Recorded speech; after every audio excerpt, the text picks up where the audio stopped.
So, welcome to Front Office Bosses podcast. I am Kenny Villalam, and who we have the luxury with today? Luana Graves Sellers. Okay, Miss Luana Graves Sellers. I have two names, last names too, so that's awesome. Well, I just go by Luana. Okay, there you go. Right. It's so long; it takes too long to write them. Just call me Luana. There we go. And may I ask, where are you from? I was born in New York, Yep. lived on Long Island, Manhattan for a while, but Okay. then moved south, Yes. and then here. What brought you south? I hate New York weather. What? Oh, the weather. Okay. Yeah. I was not born for cold weather. Okay. Yeah. Okay. I got you. Yeah, so I moved to Florida, was there for about 10 years, and then I moved here. Yeah, Florida is definitely a cure for New York's weather. Like, Oh, yeah. For sure, yeah. I only ask because everybody from the north comes here, whether you know, have family here. I heard like a lot of people back then fled north for better jobs, better situations, but always obviously had the roots here. Yeah. So we're always able to come back. So do you have family here? You know what? My ancestors come out of Georgetown. Okay. So that's my Gullah connection. Okay. And Charleston. Yeah. I'm a Ravenel, so Ravenel, South Carolina. Oh, that's the only time I've heard of that too. Yeah. Actually. Yeah. So that's where my ancestors come from. I didn't realize that until that I'm actually from Hilton Head to a certain degree. Yeah. Because my ancestor, Caesar Ravenel, was a Union Colored Troop soldier, and he was here on the island. Oh, wow. So I didn't know that's part of the draw that brought me Got you. here and had that home Got you. vibe for me. Got you. That's dope, actually. I just wanted to give a quick backstory so people know Yeah. who we're talking to. That's why I wore my shirt today. It's 4th of July, but I'm not feeling patriotic, but I'm always feeling ancestral. I like that. Did you make that? I did. I got a lot to talk about. I'll make clothes too. That's all right. Okay. So let's get into it. So, Miss Luana. Just Luana. Yeah, excuse me, Luana. Yeah, just Luana. She's like, don't add that to me. Yeah, please. So you came from the north. You've been here about 10 years, right? Yeah. Okay, about 10 years. So let's jump right into it. So can you tell me a little bit of what you do? Like after you moved here, what was your choice of work? Like what did you choose you wanted to do? Like Well, I think it's one of those ancestral stories. Okay. I've been coming to the island all my life. Knew Hilton Head since I was about 10 years old. Okay. My sister went to Furman. She was roommates with Gina White, who's Perry White's daughter.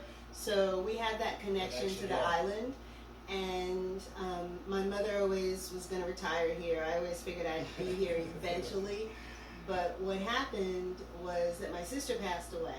Sorry to hear that. The week or the day that I finished moving my mother into her house on the island. And I left to go back to Florida. And as soon as I got to Florida, I got the call, so I had to turn around and come back. Wow. So I decided to stay here with my mom for a while and didn't really know what to do and really wasn't looking for a job. And we were driving down New Orleans Road and passed by Hilton Head Monthly. Right. And I didn't know there was a magazine on the island. I have a background in advertising and sales, marketing. Wow. So I went to the magazine and I was like, I can sell it for you, like part-time or whatever. And they're like, well, we don't want you to sell it. We want freelance writers to give us more of a connection to the Gullah culture. So I was like, I have a degree in journalism, but at that point I hated writing. Like, really? Yeah, like, that's a whole nother story. But anyway, so they kept asking me, like, no, we really want you to do it. Like, really, Yeah. And I even said, well, let me go get my mother. She's the writer. She'll write for you. And they're like, no. Your mom writes? Yeah, she does. She's published and all of that. So, but they were like, we really want you to do it. Yeah. So I was like, okay, fine. I'll do it. What do you have for the upcoming February edition for Black History? And they're like, well, we hadn't thought about it yet. I said, I'll just do it. Like, fine, I'll just do it. So they just let me do what I wanted to do, and I wrote the Black History section. This was 2015. Right. And it turned out to be the most popular, best distributed magazine that they'd ever done. like really? 800% over their best. Wow. Like most requested, people were hoarding it. It went into reprint, like the whole bit. So they were like, "What else can you do?" Do you still have the first one? Oh yeah, yeah. I will bring you please, a copy. Please, because now I'm intrigued. Oh right, yeah, go ahead, I will bring you yes, a copy. Yes. And so that started my writing career. Okay. And they were like, "Well, what else can you do?" And so I started writing this series called the First Families of Hilton Head, and I wrote about 15 families. Right. And then I was just writing on general topics on Gullah. And then finally someone said to me, "When are you going to write your own story?" Yes. And so I was just like, okay, I will. Yeah. So I did, and I always knew who my ancestor Caesar was, right. the U.S. Colored Troop soldier, right. but I didn't know that he was here. And so that's when crazy. I found that out. And I wound up coming up with about 300 articles in like 2 or 3 years. Right. People kept asking for them. Right. And just out of some place to archive them, I started my website, lowcountrygullah.com. Wow, just the archive them too. Yeah, and literally, like, I was wow. just going to put them up there and call it a day and post one, like, every blue moon. And I started a Facebook page and an Instagram page, and it just took off. That's, it's crazy, to be honest, when I heard about you, but not really. Shout out to Tom. We call him Tommy. Yeah. He kind of sold me for real, because I spoke to you at the Gullah Mitzvah. Yeah. And I think most someone said, or Leon said, shit, I'm like, really? But Tommy's like, no, you really need to interview her, But hearing you now talk just about, not even, and I had questions. Yeah. I don't even, you know what I'm saying? Like seriously, like, because my mom was like, this, she said, like, wait a minute, hold on. This is a whole nother podcast, but I just wanted to say, like, I didn't even expect to get into what we're about to get into. Yeah. So that's dope. But, hearing you speak, thinking about my own future, what I'm trying to do, sounds like a lot of what you just said. Oh, yeah. That's why I'm like, forget these questions. Yeah. Like, hold on. Well, what happened was, as I was doing the interviews with people, right, I was also getting into meeting people on the island. Yeah. And one of the people that I wanted to interview was Herbert Ford, who was the water commissioner at the time, and I wanted to talk about the SAFE program. Yeah. I never got that article done because we just started talking about other stuff on the island. Yeah. And he introduced me to the Native Island leadership, which I have been a part of ever since I got here. Right. Meeting Herbert Ford, Alex Brown, Mel Campbell, all of them, and so I was working with them and helping to organize it and move the leadership agenda forward, and that's how I got into the land part of the nonprofit that I do. Wow, this is crazy. You just switched gears again. I'm like, hold on. We might need a part 1 and 2 of this because it's all good. Let's go back to to the journalism side of it. Yeah. I kind of want to dig into that.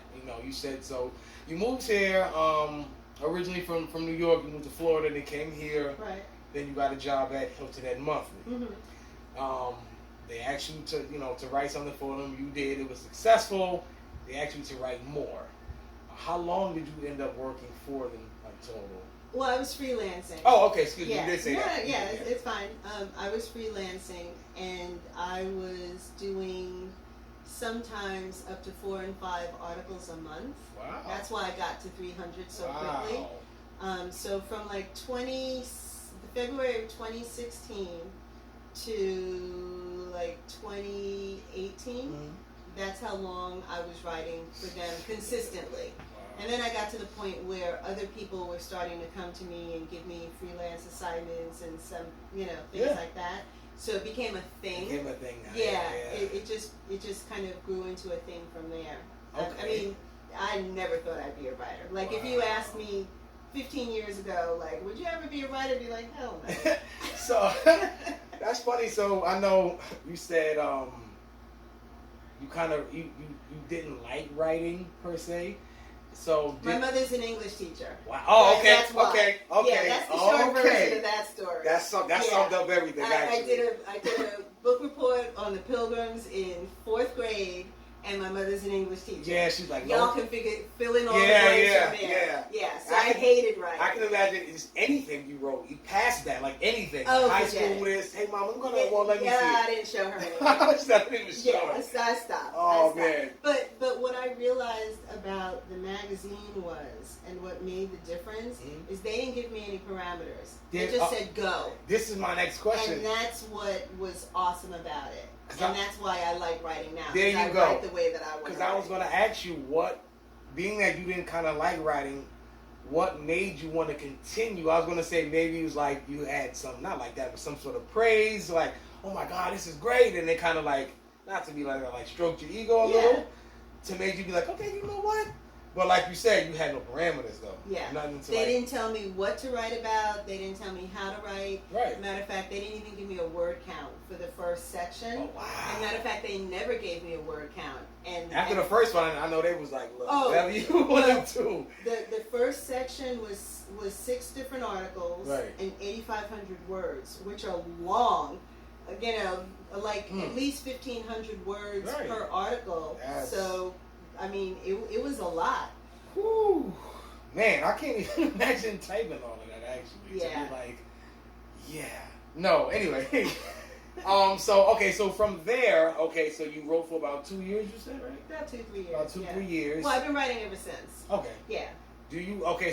All right, let me ask this. So from there, you're doing articles, you submit articles, they're in the magazines, you start your web page just to kind of archive them, which turns into something, right? So from there, do you, like, what's next? Do you start to do, have you done, like, any film work? Have you done, like, short movies?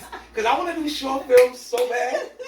TV series. Now I'm interested. I'm about to leave that now. So what had happened was, I was writing all of these articles and, putting them on the web, and I went on Facebook and I would upload stuff. And literally, I keep telling you, this is ancestral driven, because it's like there's been no plan. I love it. Like no 5-year plan, no none of this. And so I woke up and it tended to be Sunday mornings, like early Sunday mornings. I'd wake up with these ideas, and I stumbled upon, probably didn't, my ancestors showed me a video editing software. Right. And so Sunday mornings I'd wake up and do these complete videos, sometimes like less than 3 minutes long. And on just different topics. And I'd have the idea and like literally from beginning to end, just do it. And so then I was just like, okay, now I need a YouTube channel. So now I have a YouTube channel. Awesome. Or I've had one.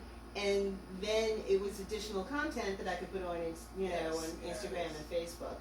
And as I'm going along, the first family stories that I had, Mitchellville came to me, Ahmad and Joyce Wright, and asked me to do a documentary on Freedom Day and Mitchellville and the first families. So I was going to do a documentary, because I have a degree in journalism, mass communication, so went to film school a little bit. And so I was going to do a documentary on the first families anyway, but they just asked me first. Okay. So I did that one, and I've been cranking them out ever since. So I'm working on my 6th one now. Are you serious? Yeah. That's crazy. Okay, so let's slow down. So, from the YouTube channel, right? What was the first film type of thing like you put out? I know, was it on like the first families you said? Was that the Okay. Well, I probably had some shorts, like vignettes on there. And I would do different stories, like I know one of the early ones was the story, I call them the story of lost friends. Like that was one. That after slavery people used classified ads to find their families.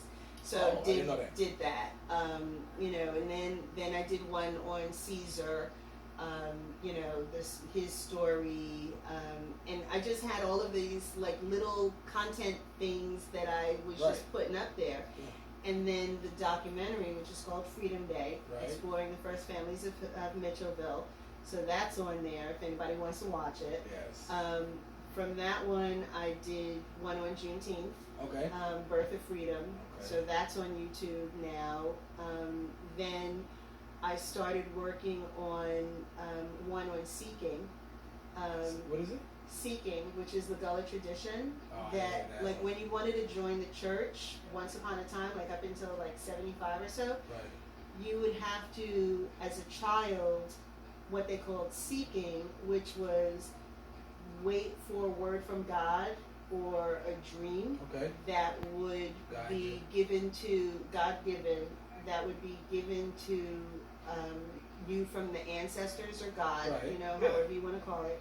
And then you'd have to go to the elders of the church or the deacons, and if they felt that it was worthy, you could join the church. But they would have to put a string around their head with 9 knots, so that, like, if I had it on, you would know not to engage with me. And then I would be in isolation and have to either go sleep in the woods or in the cemeteries until I got this word. And if you played around, they'd be like, go back. And so some of them were in the woods for like months. Like Mother Rivers, I was able to interview Mother Rivers when she was, I think, like 102. She remembered her seeking dream when she was 14.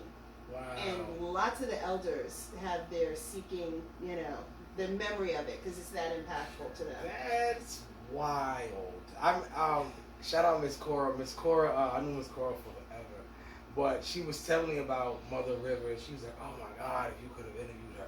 Oh, she was like, "Man, but you got to interview her." Yeah, I did. I got to interview her 3 times. Wow. And what's funny was when I told the magazine that I was going to interview her, they're like, "You'll never get an interview." I'm like, "Watch me." And they're like, "Yeah, no, people have tried. You're not going to get one."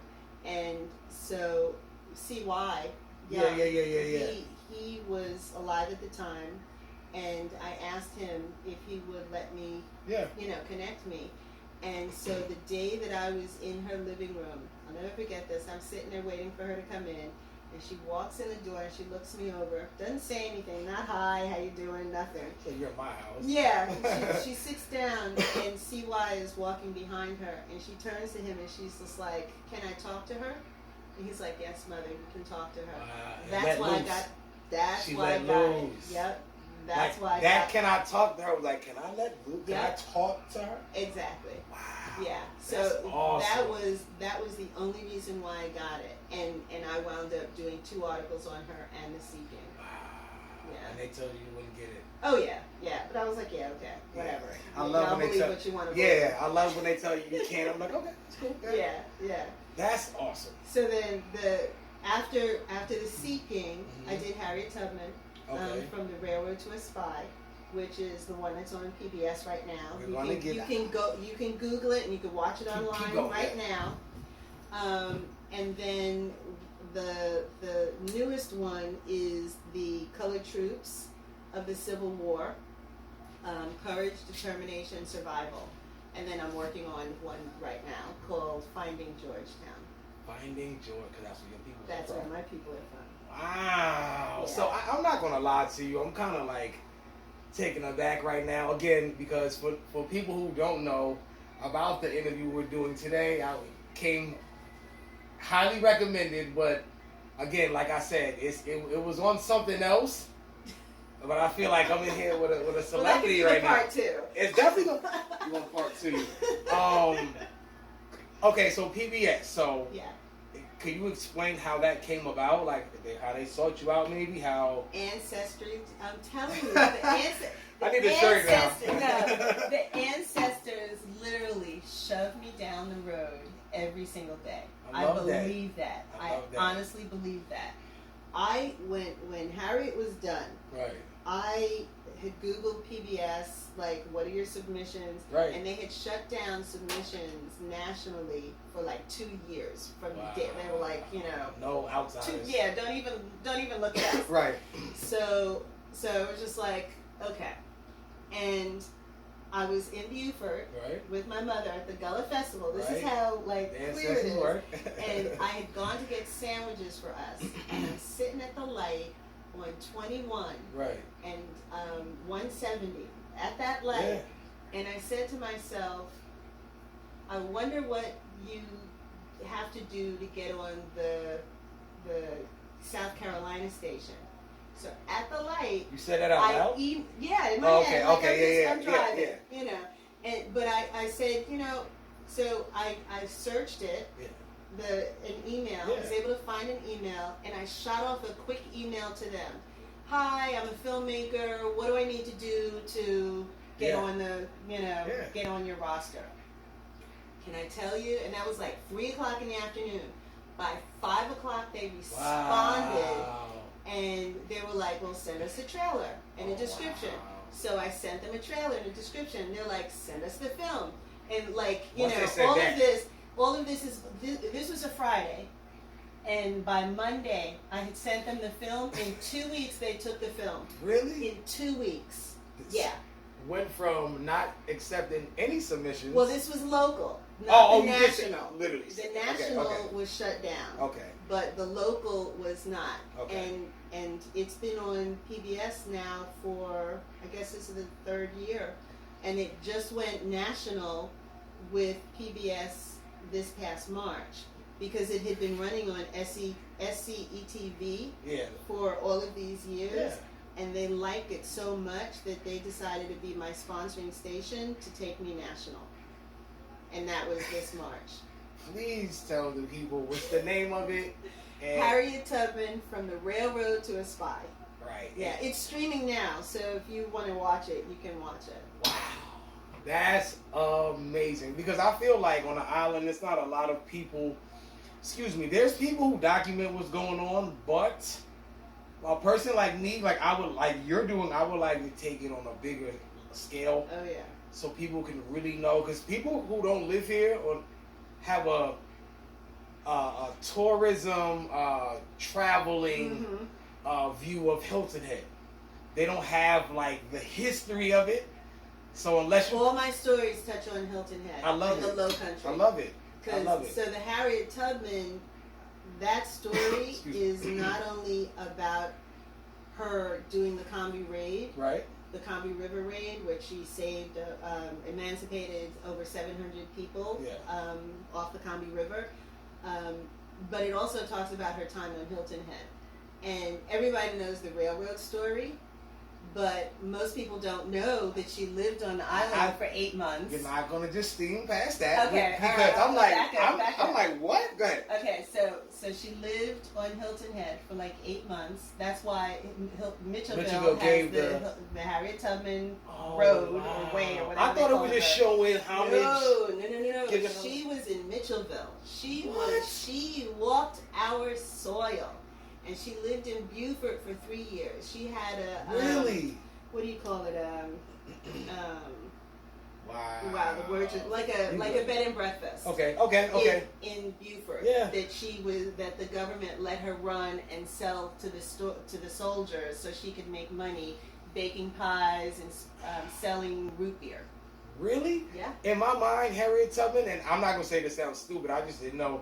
I didn't digress to her relaxing. When you hear about her moving. Like you said, emancipating, or helping people, come on, whatever. But the fact that she, Well, think about it. The fact that she had the time to bake some pies. That when you said it, I'm like root beer. I'm like, wait a minute. Exactly. She had time for that? She had time to bake some pies. But see, the jacked up thing is that she had to do that because the government never paid her for her service.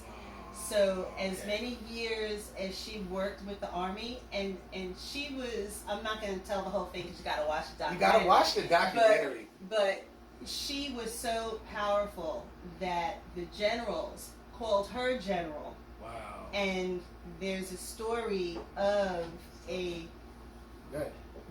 there's a story of one of the generals pouring her a glass of water, like serving her. I would never. So for a white man to be serving her, you could tell the kind of power that she had.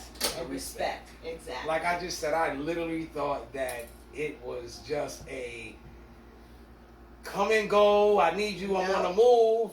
The fact that when you said she was here for 8 months, I'm like, okay, she was moving, working. Then you said she was in Buford for 3 years. So she was actually settling in. And her brother lived in Georgetown, so she hung out there a lot because he was there, and he lived there for years. I'm going to watch the documentary myself when I finish. I didn't know you brought me a celebrity. I'm not gonna hold you. I had a whole list of questions. She said the first two. I'm like, wait, what? We talking about this? Like, so appreciate you, my boy. I was telling her how we knew about it, but you definitely sold me on her. Like, nah, you didn't hear anything. That's what the ghost does. That's that. But so okay, so you got published. That was the first one you got published. Not published, but that went to PBS. That was the first one that got distribution. Right. The Troops, I'm working on distribution right now. Right. So that was your first and only submission, all right, to anything. Well, film-wise? PBS has been asking me for the Troops, and I've been holding it back. Okay. Because both of them have been in the film festival circuit. Right. Like being submitted, winning awards, nominations, stuff like that. And so, because Harriet's been on PBS, it limits the exposure because it's already been broadcast. I got you. So I don't want to do the same thing with the Troops. So I've been holding it back. But I'm working on distribution for it.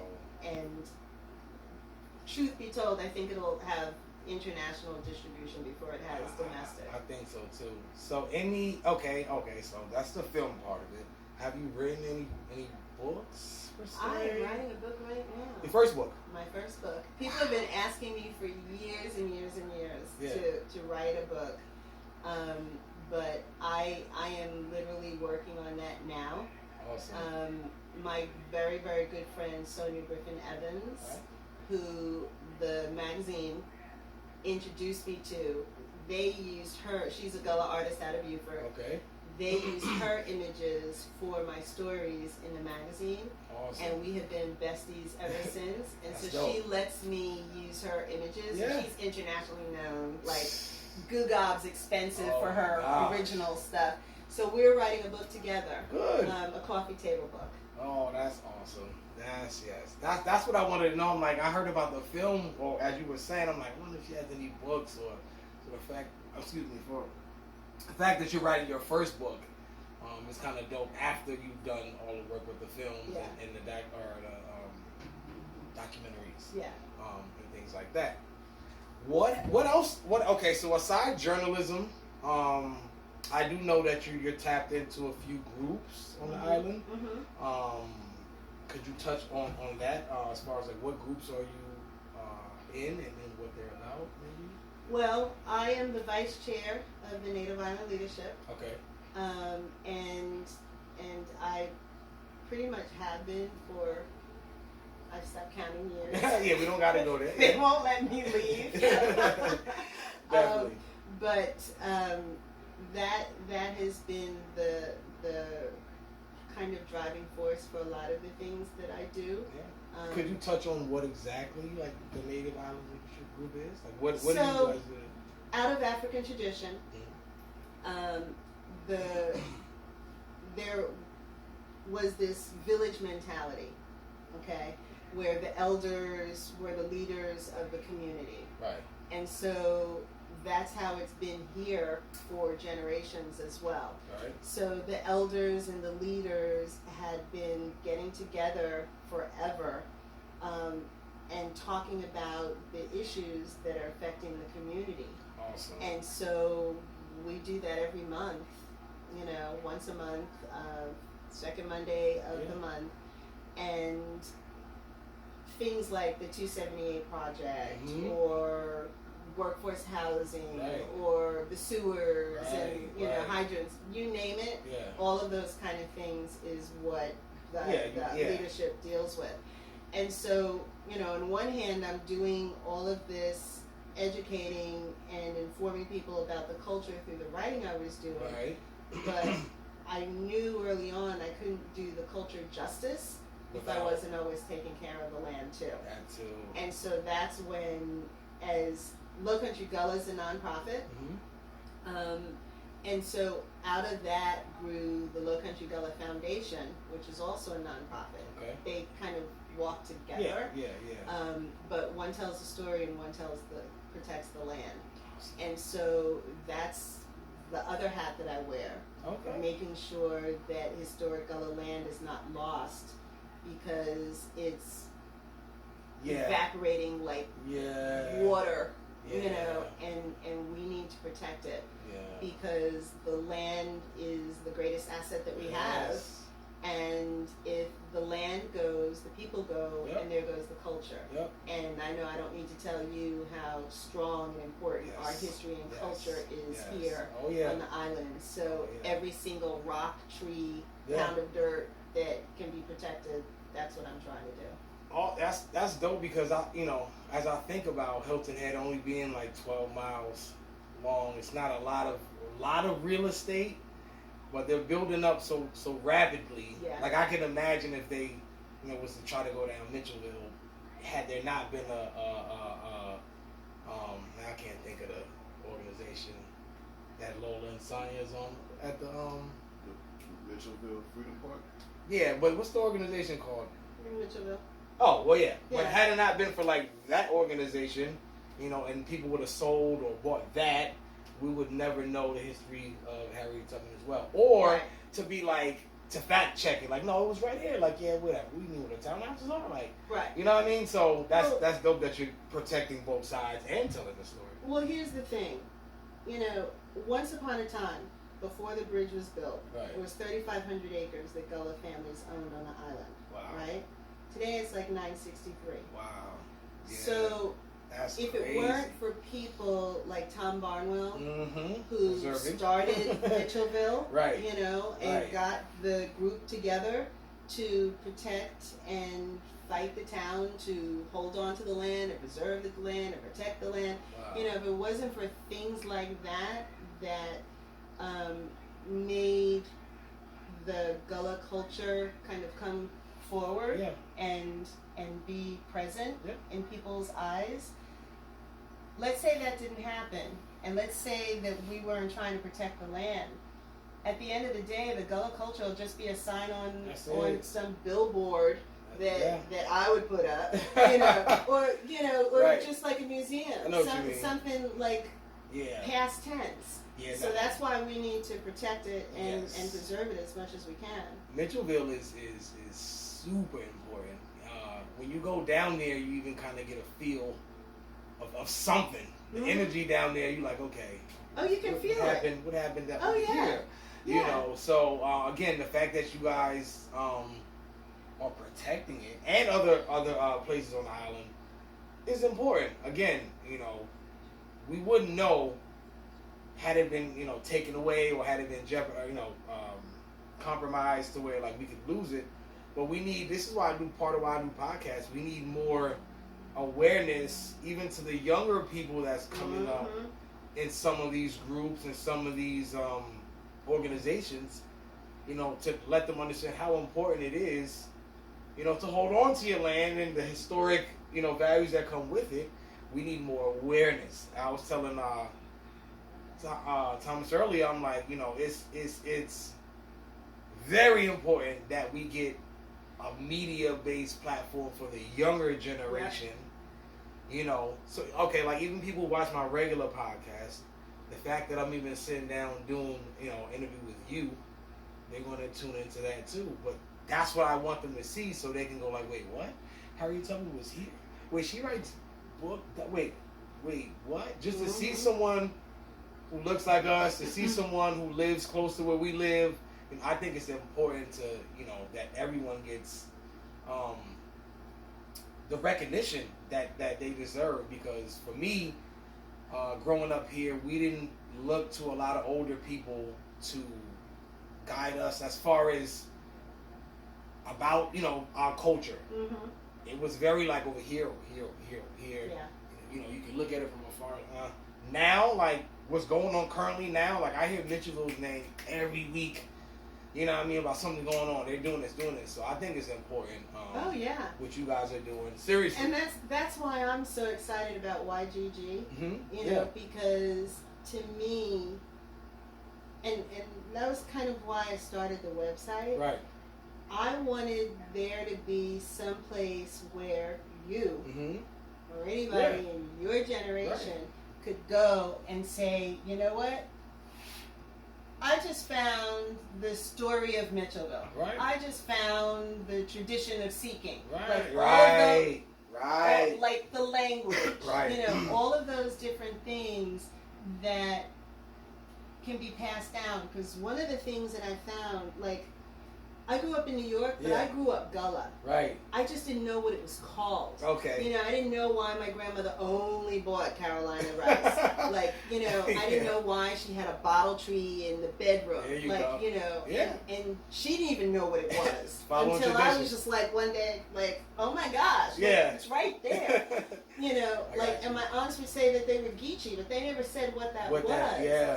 So there are a lot of people like me who have had that experience, but me finding my culture, I feel I always call it my journey of discovery because that's the road I'm on. Yeah. Because the ancestors, like I said, keep pushing me to find it. But there's so many people like you who are looking for the same thing. I'm telling you, it's crazy. It is crazy. For real. I like the fact that you use the ancestry guide. As far as you say, they've been pushing me because I see cardinals every day. See. Every day. Yesterday I saw crazy. 2. Really? Every day. Literally. Really? Like on the one day I was driving down the road and one was on the curb. Really? And it was too close to the road to wait a minute, it would have flown away, sat right there. Really? They sit at my front doorway. So you can't tell me, you cannot tell me that the ancestors aren't around me, like giving me, okay, check, you good, keep going. Yeah. Wow.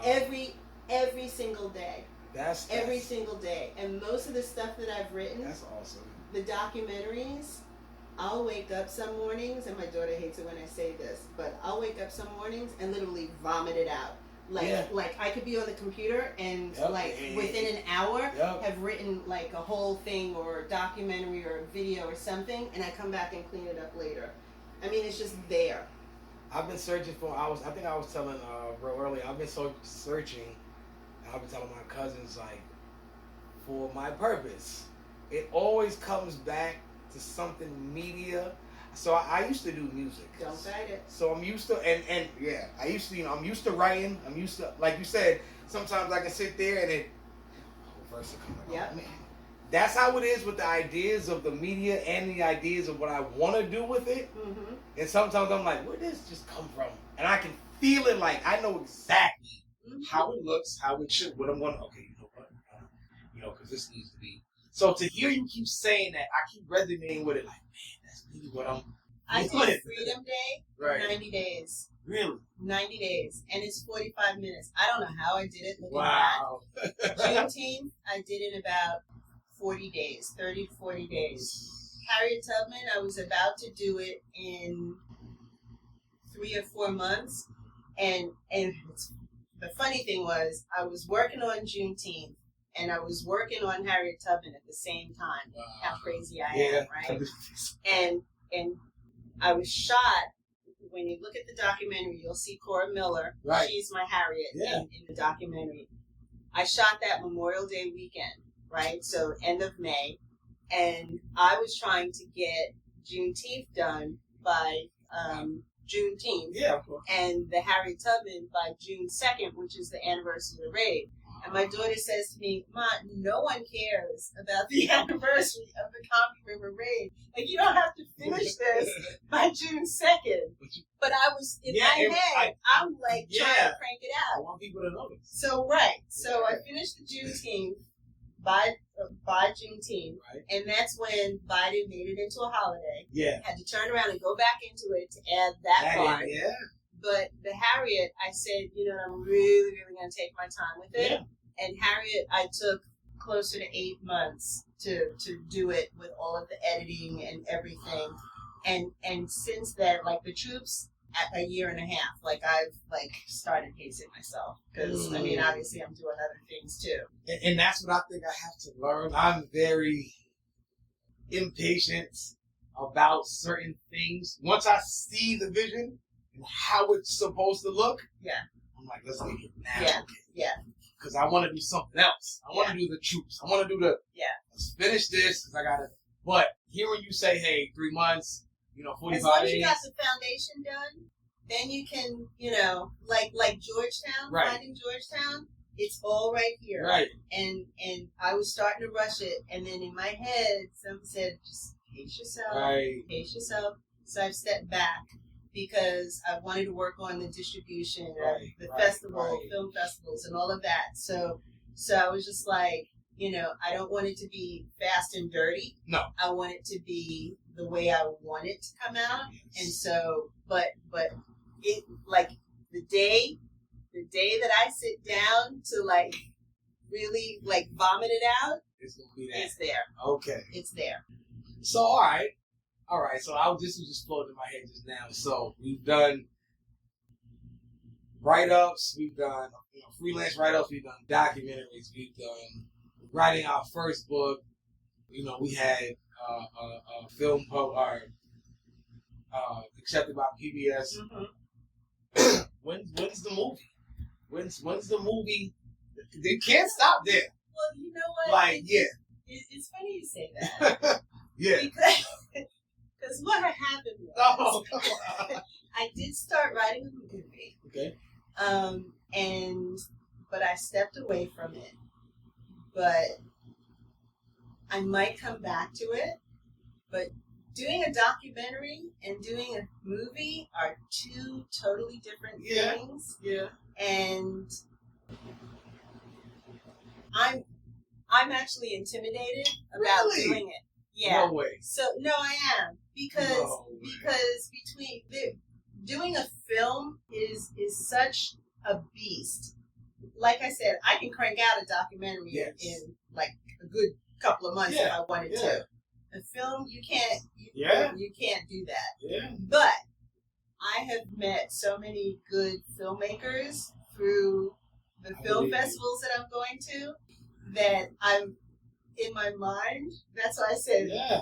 In my mind, I'm calculating out a team of who I would have. So I might executive produce the movie and let someone else direct it. Because I don't think like I might write it and executive produce it, but not direct it because that's a whole like equipment and all that. And I don't get into that. So like the editing, all of that other kind of stuff. Yeah, I don't want to do that. Respectfully, I think you would probably end up directing it.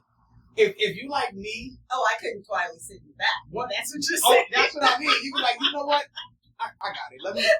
Because you produced it, or you know what I mean. So that's why I'm like, when I get music, people are like, can you go try to write? No. I have too much pride in my and what I do for someone else, but it would have to be a friend that could handle it. Saying, "Oh, wait, stop!"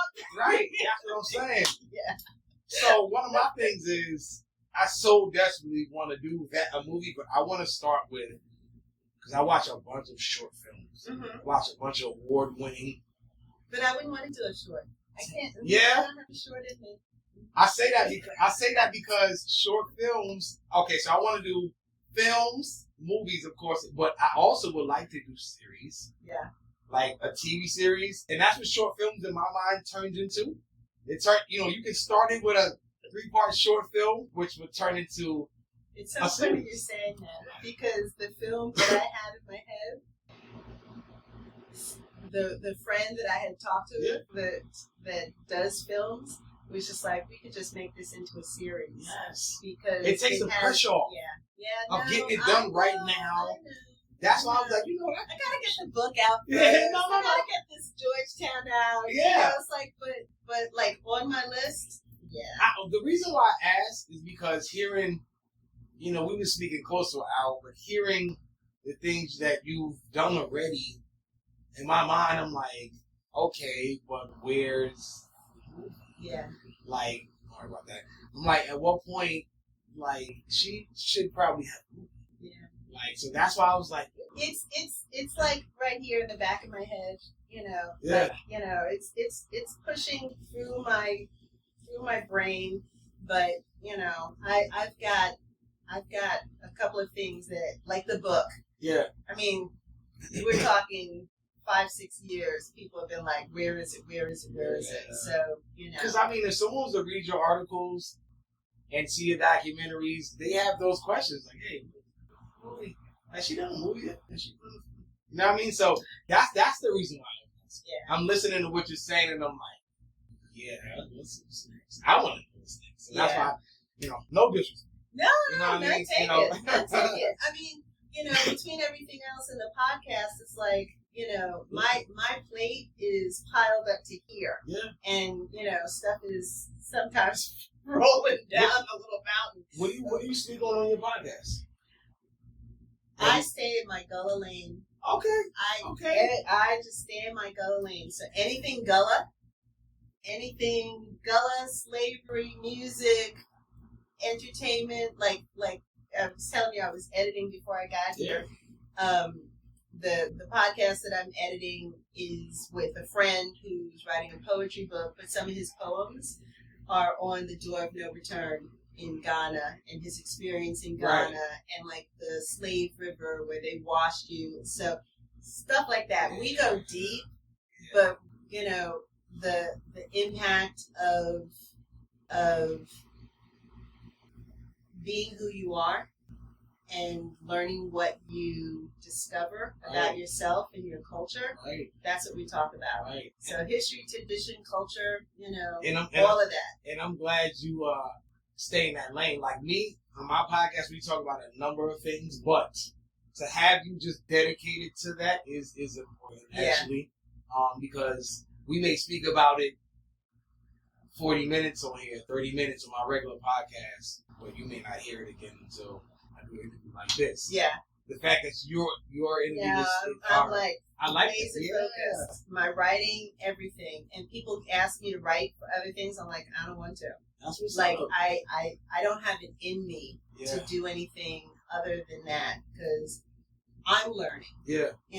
And for me, it's a personal thing that I'm doing for myself. Right. But I also know that there are so many people who are out there. Someone tells me thank you almost every day. Really? Either they email it to me or on social media or, call me or walking down the street. Someone says thank you for helping them with their land or telling the Gullah story every single day. Yeah. That's what drives me. See, so I can't. Veer off. I can't make a right or a left. See, now he does. What's the name of your podcast? Low Country Gullah. Everything is Low Country Gullah. Okay. I'm not hard to find. Okay. Low Country. Just Low Country Gullah. You definitely need to go to Low Country Gullah to check out their podcast as well. And I would love to be someone on your podcast as well. Come but on. I don't know how much I know on. I know. Well, but here's the thing. And this is what a lot of people say, well, I don't know what to talk about on your podcast. Are you Gullah? Yes. Then you got something to talk about. There you go. Enough said. Yeah, right? It's that easy. Yeah. Because that's all it's about. Right. It's about your experiences. And the fact that you are doing what you're doing for the community and whoever is out there listening, that's a story to tell. Yeah. So there you go. It's funny, Mr. Campbell was my 9th grade math teacher, Mr. Mel. Yeah. And we went on the YGG tour of the Gullah tour in Holland. And he was telling them, like, when Kenny and his family came there, he talked to this New York stuff, and he don't know he's Gullah. He's da-da-da-da. And I had to tell him, like, your grandfather, and he gave me a whole in class from everybody. Like, so, I respected that. He was like, don't ever forget that you're Gullah. Yeah. So, I guess I do that. But see, a lot of people don't know that they're Gullah. Right. And that's what drives me because the number is so high. Mm-hmm. Almost 90% of Black Americans, African Americans, whatever you want to call yourself, are Gullah. Right. And just don't know it. Yeah. And so, me, as a little kid, I was lost. Yeah. Like, I didn't call myself African American because I knew it was a continent. It's right, not a country. Right. So that was stupid to me. Right. Calling myself Black American, that's a color. Yeah. Not, I'm you black. know, right. Yeah. So now I call myself a Gullah Geechee American. That fits. That's who I am. I can say, you know what? I can go to Mitchellville right now, pick up the dirt and say I was from here. Wow. Or I can go to Ghana and I can pick up the dirt and say I was from here. But before then, please, I keep saying it because I want the whole world. I want one day to see an application. That's what I mean. Application. Yeah, we might need a. That's why I keep saying it. Yeah, that's exactly why. It'd be like when they Hispanic, black, nobody's.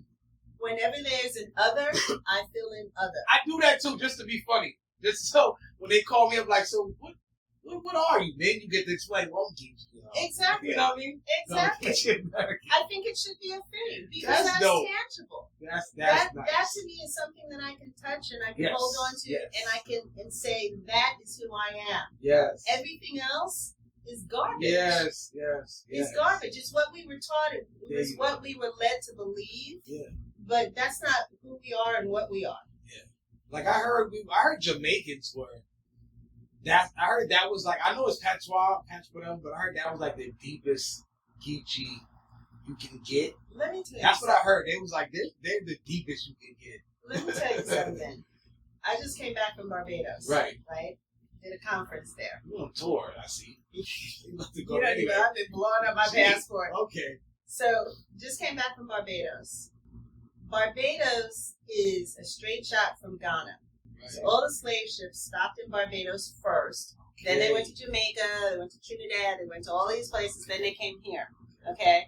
So literally, I went to the George Washington house. Because George Washington, believe it or not, lived in Barbados for a long time. Wow. William Hilton. Right. He's from Barbados. Really? He came from Barbados here. What? And then decided to name the island Hilton Head. Okay. Wow. The enslavers either had land in Barbados and brought people here, or they had land here and brought them to Barbados. Did not know that. Yeah. Even the William Hilton living out there or from there. Blew me away when I saw that. Wow. Saw that on the wall and I was just like, wow. Yeah. I mean, I knew Captain Hilton and, sailed by, found the island and all that, but did not know that he sailed from Barbados here. What was the name of the island before Hilton? Here? Yeah. I don't even know. Good question.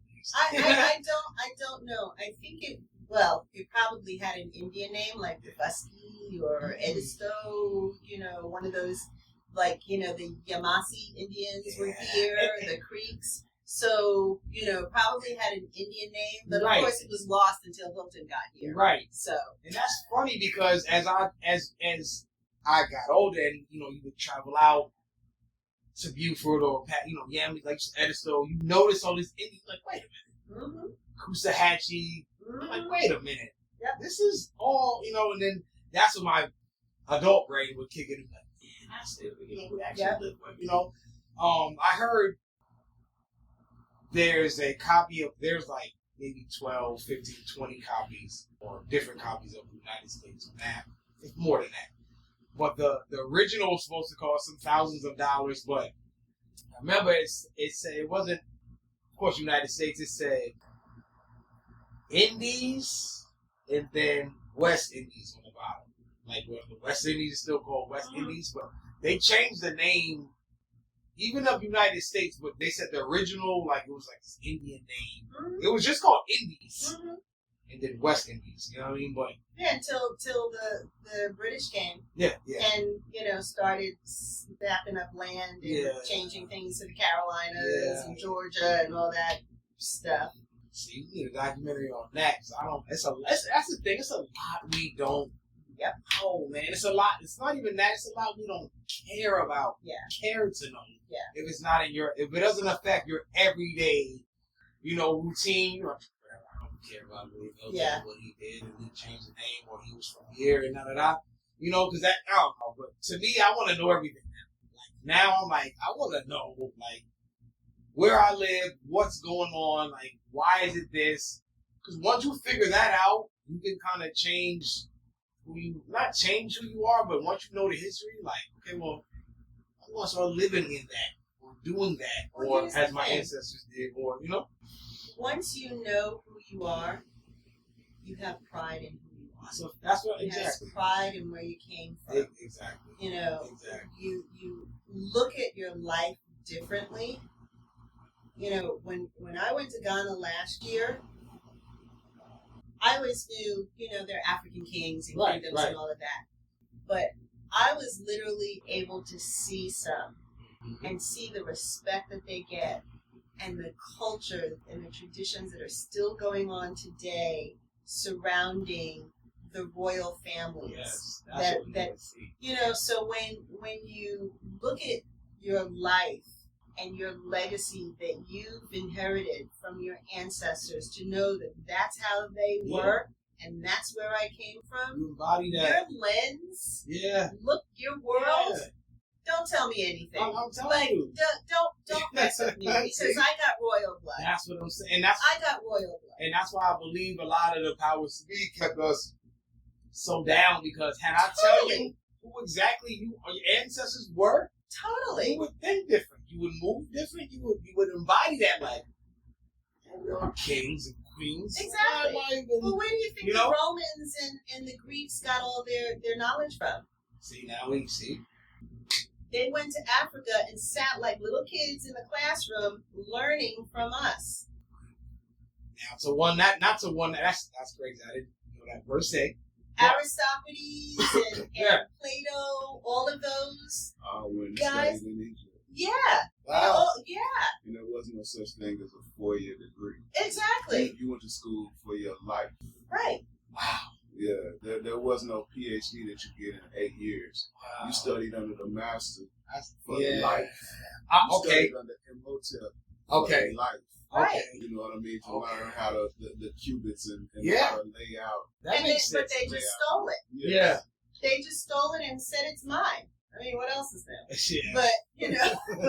But but that's what happened. That's insane, man. Like I said, we don't care enough to even. Like I said, me personally, I definitely know. Even just hearing you say, even through the conversations we're having, we're catching little jewels. So when I look at you, like, oh, wait, what? What's? Even when you said the raid, the Harry something raid, I know nothing about that. What was that about? The raid of what did you say? Combi. Okay. Combi River Raid. What happened with? So the Harriet had been doing her railroad stuff, underground railroad stuff for years. Right. She had developed a lot of powerful friends. A lot of the abolitionists were looking for a way to kind of turn the tide of the war, right? So the governor of Massachusetts actually sent Harriet down here during the Civil War, 1862, to help with the Port Royal experiment. And if you're not familiar with what that is, 40 Acres and a Mule was one of those programs. The Freedman Bank was one of those programs. And the Penn Center was one of the schools that they had started to try and, get the education to the enslaved. Right. So that's why Harriet was sent down here, to essentially help to organize and teach and educate them.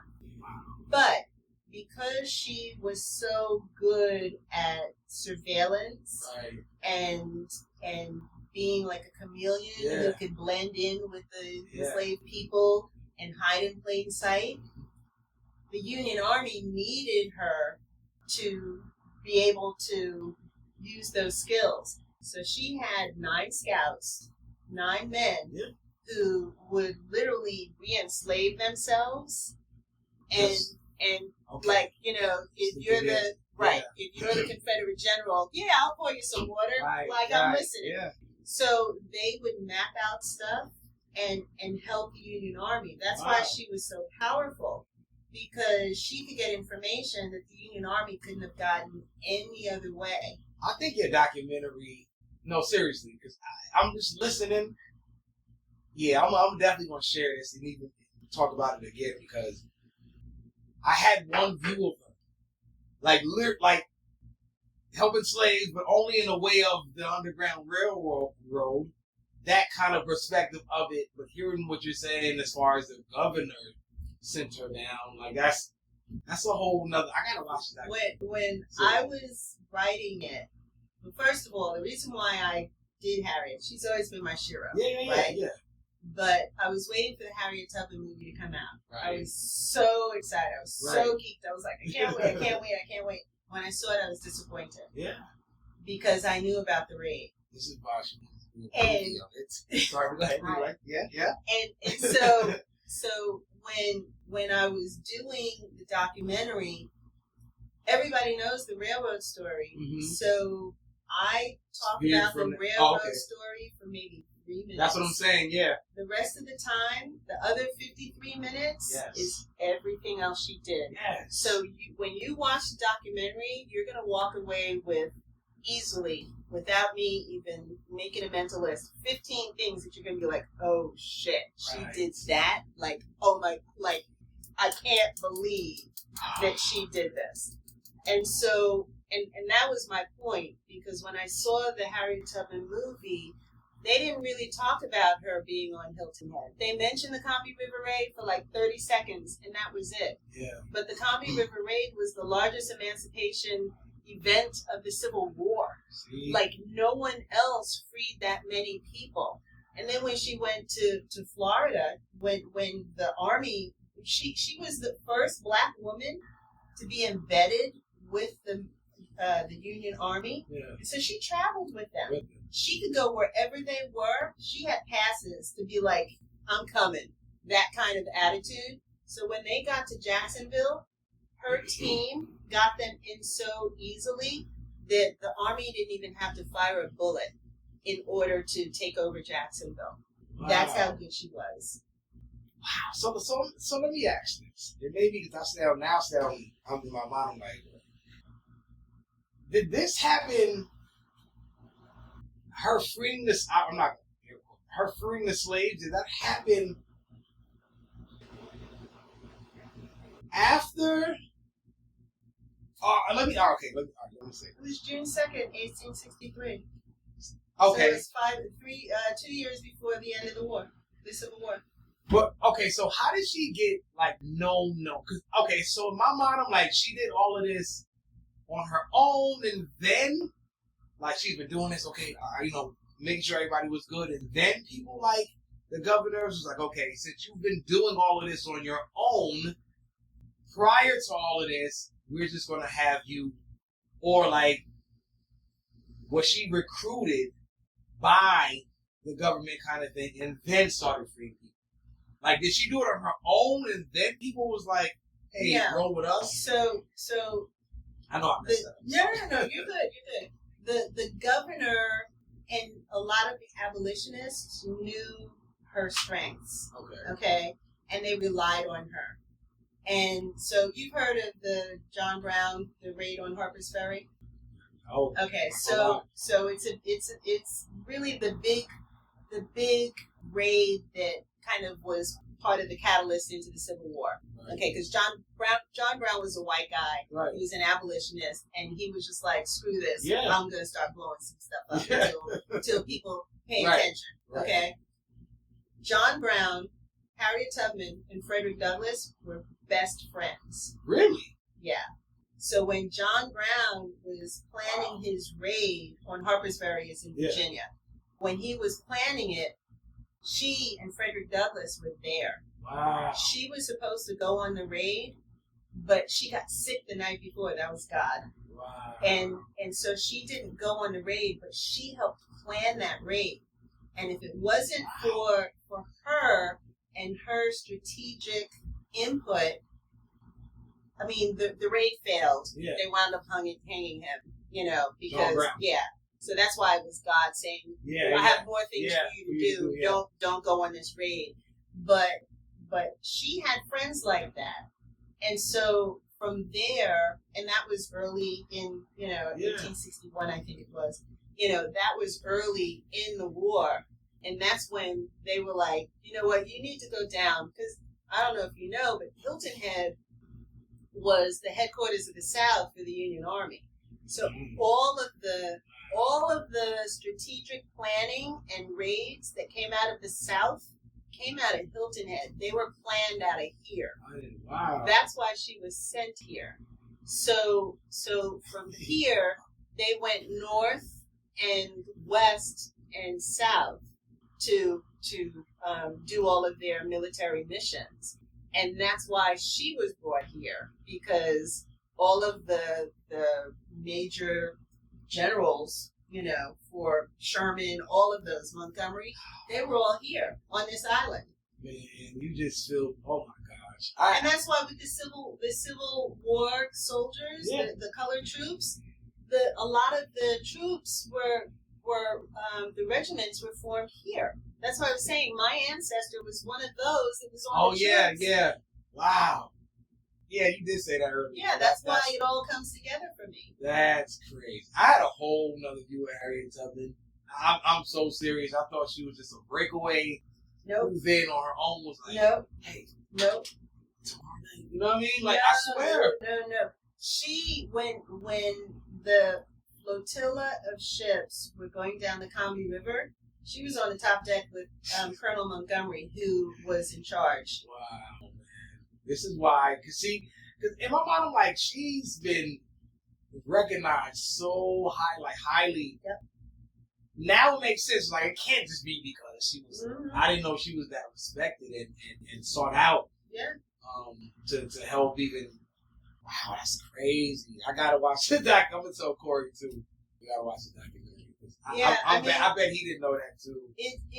It's incredible, and see, that's one of the things that I love about this island, but it also pisses me off about this island, is that there's so much information here that we don't know. Like, if you've been living here all this time, you should know that the headquarters, if this was the headquarters of the South, that's something they should have taught you in school. You should be learning Gullah.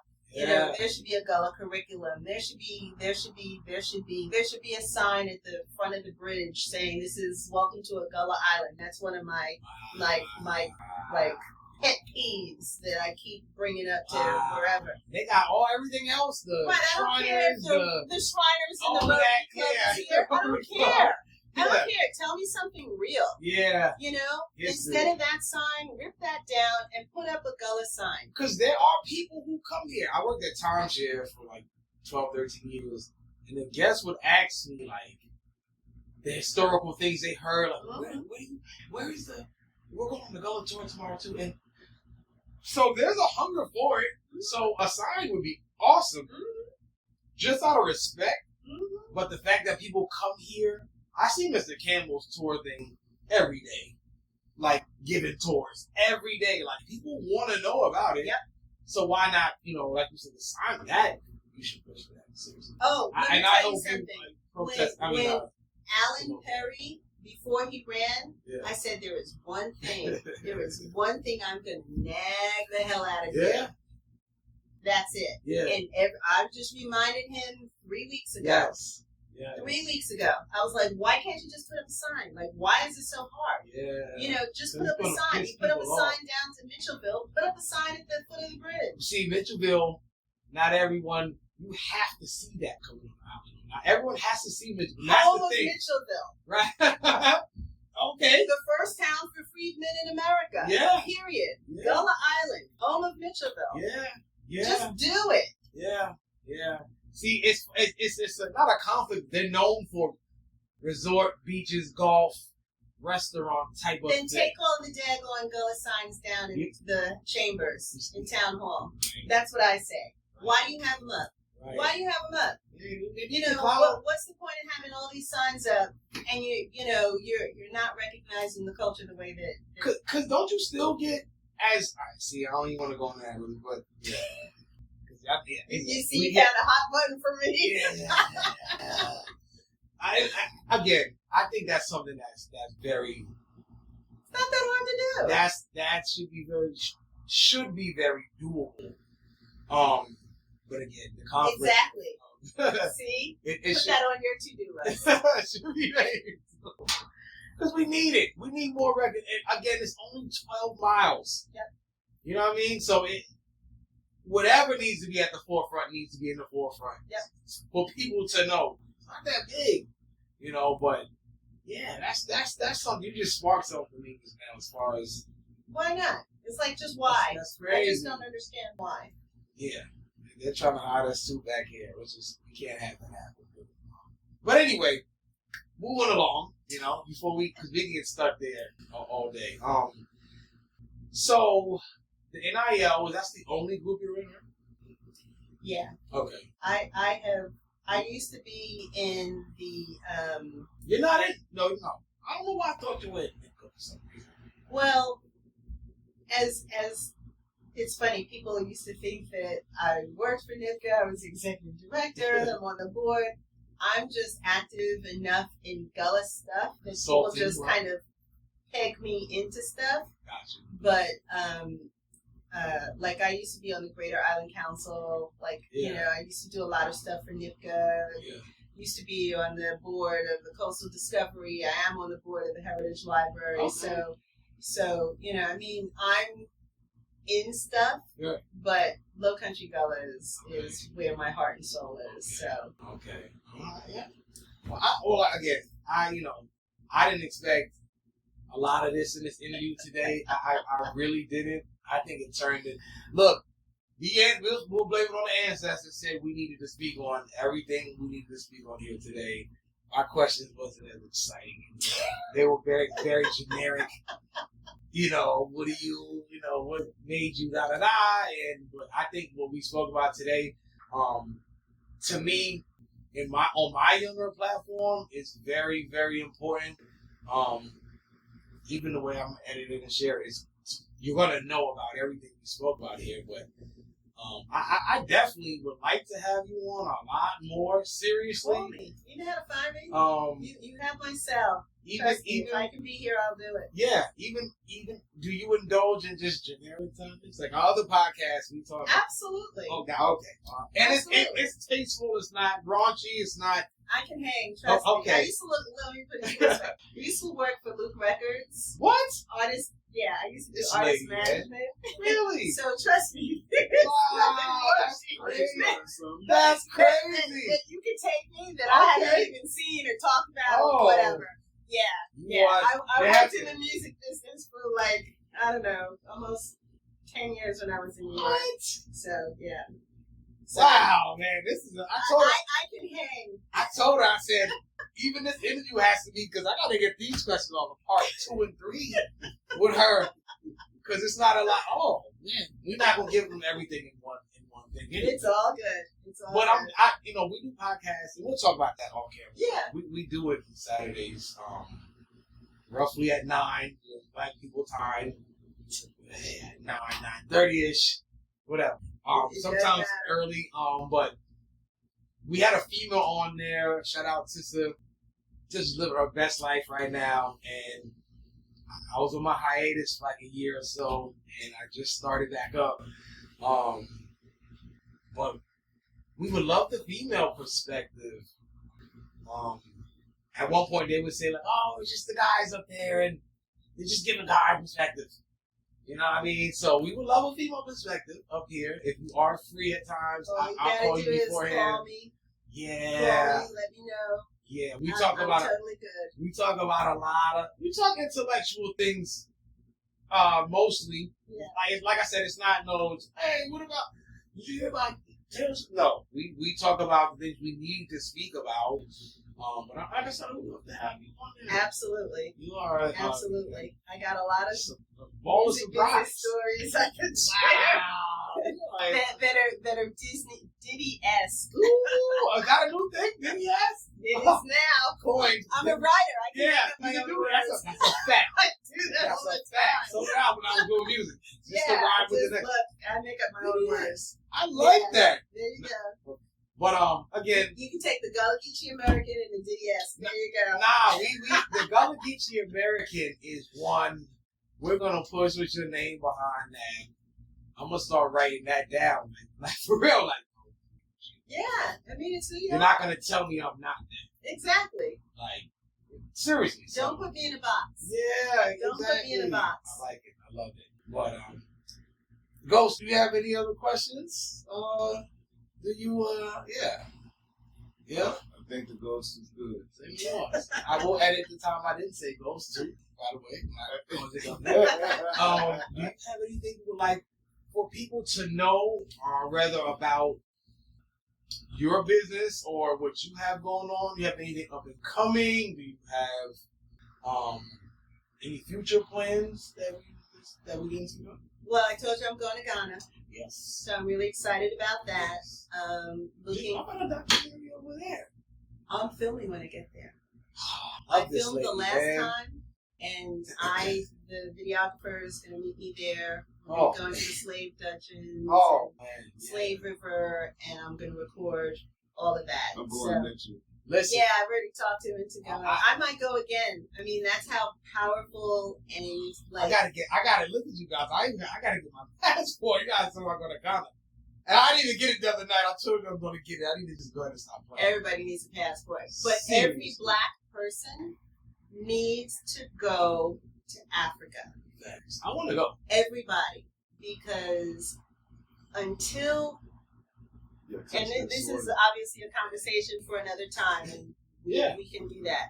But being black, or being a black man in America, that's a burden. Right. Okay? It's something, you walk out the door, you're black. Yeah. You're in the house, you're still black, but you're not as black as when you close that door, right? So when you get to Africa, as soon as you step on the continent, you are a human being. You are whoever you are. Yes. And it is the most powerful thing. And I'll tell you, last year when I went, I went to I was supposed to go to Ghana for 2 weeks and then go to Kenya for 2 weeks, right? But global outage and everything, so my direct flight to Ghana was canceled. I wound up having to go to Kenya to Nairobi and then fly back. And I was pissed because my 10-hour flight turned into 22 hours, but I'm glad that it happened because it let me feel the difference between going to Kenya emotionally and physically versus going to Ghana. When I was in Kenya, yes, I was in Africa. I was around, people who look like me in a city where it was run by people who look like me. But when I got to Ghana, I was home. Right. And I felt it. Like literally, as soon as the wheels of the plane hit the ground, like that, I just walked into my grandmother's house and she's baking an apple pie and potato pie is on that feel. And there's such a huge difference when you can walk down the street and all of those things that we feel walking into any door that we go into is gone. It's just gone. It is. I can't. It's the kind of thing that every black person needs to experience. And I'll tell you, when I was in Barbados, I was on the beach and I was sitting in the sand, on their shades or whatever. And I walked to the water and I put my feet in the water. And remember I said the ships went to Barbados first? Yeah. Every time I put my feet in the water, I felt like the ancestors were calling me. Like they literally were calling me. But that's how it is in Ghana too. I actually did a 5-minute video that's on my YouTube channel on just standing at the water because I kept like feeling like this pull, and as soon as my feet hit the water, it was just like I just feel like the ancestors and the souls that were lost in the water, like all of that was just so powerful. But you don't feel that here anywhere until you step foot in Africa. Is Ghana where I seen a documentary where they showed the pathway dirt road to where they walked them to the slave ships that had gone? They had, the trip that I went on was a slave pilgrimage. So we literally walked the footsteps of where they were. And so we went to what's called the Manso Asu River, which is where they had their last bath before they were either sold or put in the dungeon or put on a ship, right? So you can feel that, the power of that, and the impact of just being there. And then we also went to the slave dungeons where they were held. And oh my God, like, you know, when we all know stuff that happens, but when you see it, and when you see the floor, I have a picture that I took of just my feet, and like just the floor and my feet standing there, and you can see the level of they had like cobblestones, right? So, but they were all in a room, whether it was the men, the women, the children. That was their bathroom too. So the stones are literally at level with shit that is so compacted over so many years. It's still there. Wow. And apparently I have allergies, so my nose sucks. Yeah. But anyway, not too long ago, you could still smell it. What? You know, like the urine and just it is that powerful. Yes, it is. I can't even wait to. I want to go so bad. Like Finding Georgetown. Yeah. I'm going deep. Oh, okay. That's why I'm like, I gotta take my time with this. I gotta take my time with this. But stuff like that, man. Yeah, I need to go, man. I really do. If you go, you need to go with the professor, Professor Smalls, who I'm going with. He not only he owns land there, and he's been going for 40 years.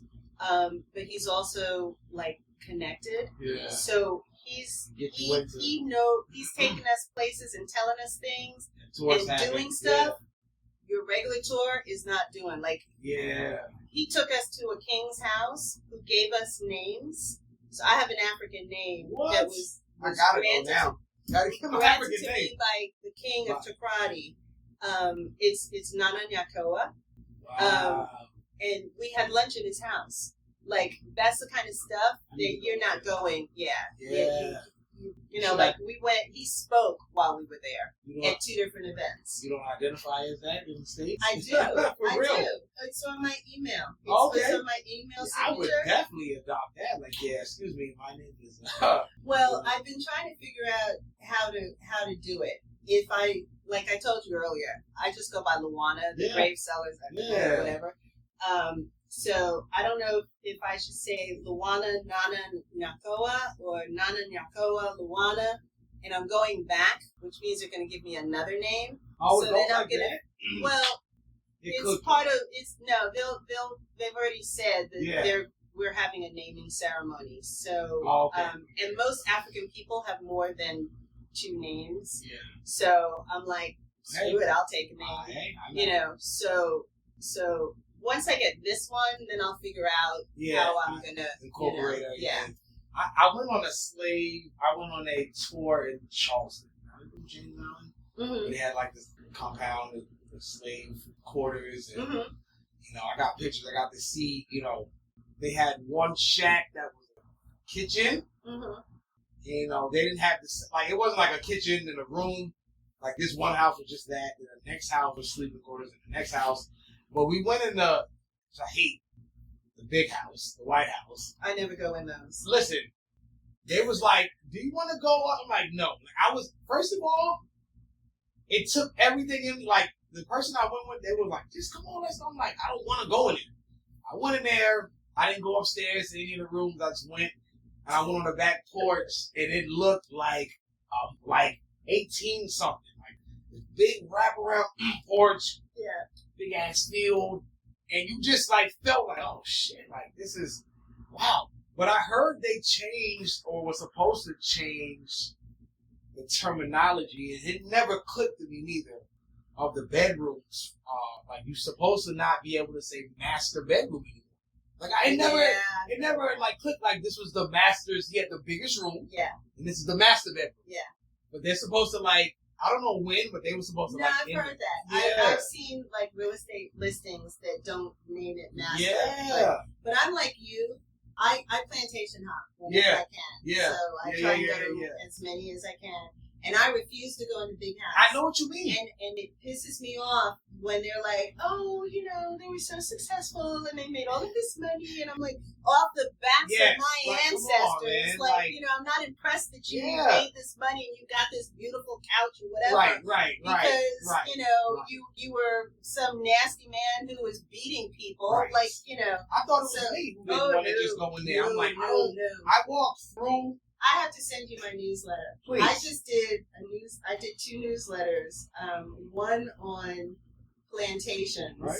I'll email it to you. Yeah. And the other one is on the fire that just happened at the plantation in Louisiana a month or so ago, a couple of months ago. That. Oh my gosh. Okay. What? So the largest standing or active plantation in the United States. Active. 53,000 square feet. Active. Huge. Large. Just burned down. And so if you Google it, there are memes all over the place of people who have like bottles of water like pouring it over here because like black people who are like watching it and like the fire department like smoking a cigarette like you know and like people having picnic tables in front of the flames, like, you know, like a family reunion, like let it burn. And so, you know, I did a whole newsletter on this because I was just like, that's great. First of all, I could care less about the big house. Yeah. Second of all, I could care less about their life and all of the wealth and their little family tree and how fabulous they were, and I don't care what they did. But, you know, to me, plantations, they shouldn't be having any weddings there.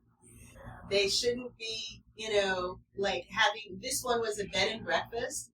And so part of the meetings were Harry Tubman and Frederick Douglass sitting there like throwing a match, you know, on Burn it. Or you know, the ancestors finally got their Yeah. So yeah. Because I heard it was, I don't know if it was Louisiana, but I seen. It was all over the news. No, this was years ago. Like there was when I say active plant, I swear, I hate saying head plantation. I hate the word plantation. It was an active, there was an active quarters. There were active quarters where they still had slaves. Mm-hmm. Like, this might have been 2015. Mm-hmm. But they were saying how the people who were on there, this was like the last held on to tradition of slaves, to where like their great grandfather was a slave, and they all just never left this place. So it was still going modernly. In the 70s. Yeah, I'm like, what? Yeah. Oh no. But here's the thing. You mentioned plantation. Yeah. We're here on Hilton Head. Hilton Head Plantation is right there. And I know that there are a lot of good white people who are, fighting to have the word removed. And I know that there are a lot of black people. Yeah, me too.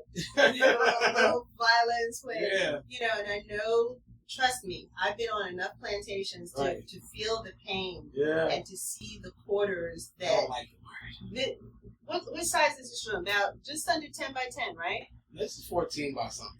Okay. I have no sense of measurement.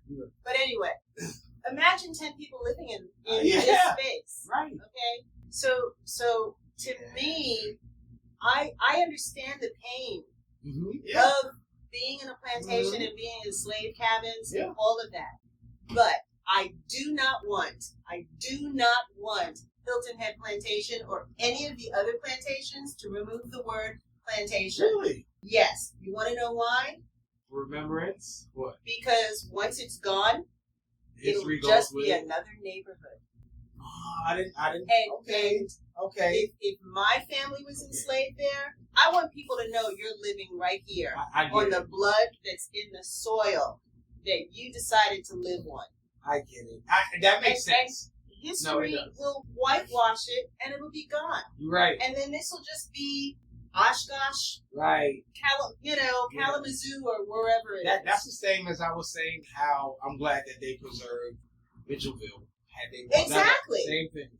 I see what you're saying. Same thing. And yes, it's painful. Yeah. I get that. But you also need to know that it was painful. Yeah. And you also need to know the history behind it. Do I think that they need to put education up and say, there were 5 plantations in Hilton Head Plantation? Absolutely. But no, they don't need to take the name down. So every time I'm going somewhere, I'm like, I live in Port Royal Plantation, and I'm going to Hilton Head Plantation. And no, I'm not going to sugarcoat it. And no, if that makes you feel bad, good. Yeah. I don't care. I don't care. Because when I used to explain to people like that, like where this is and where that, because I work for a real estate place, and so I'm everywhere fixing things, whatever. And I'm telling my friends what they're like, I'm going to Hilton Head.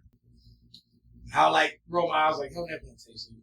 I just hate at one point but we are in the South, and we're in the South. It is what it is. Yeah, right. It is what it is, and it shouldn't be something that we are embarrassed about. Right. Right. We should be proud of the fact that our ancestors survived living and working on that plantation. That's how you need to look at it. There's the difference. We didn't create that. Yeah, exactly. We didn't create that system. Exactly. And the funny thing about it is, I just came back from Taiwan, right? Yeah. And they talk about tea plantations, right? But this plantation does not have the same connotation. Exactly. Now, because these Taiwanese who used to be governed and ruled by China. Right. And at one point, the British Crown. Right.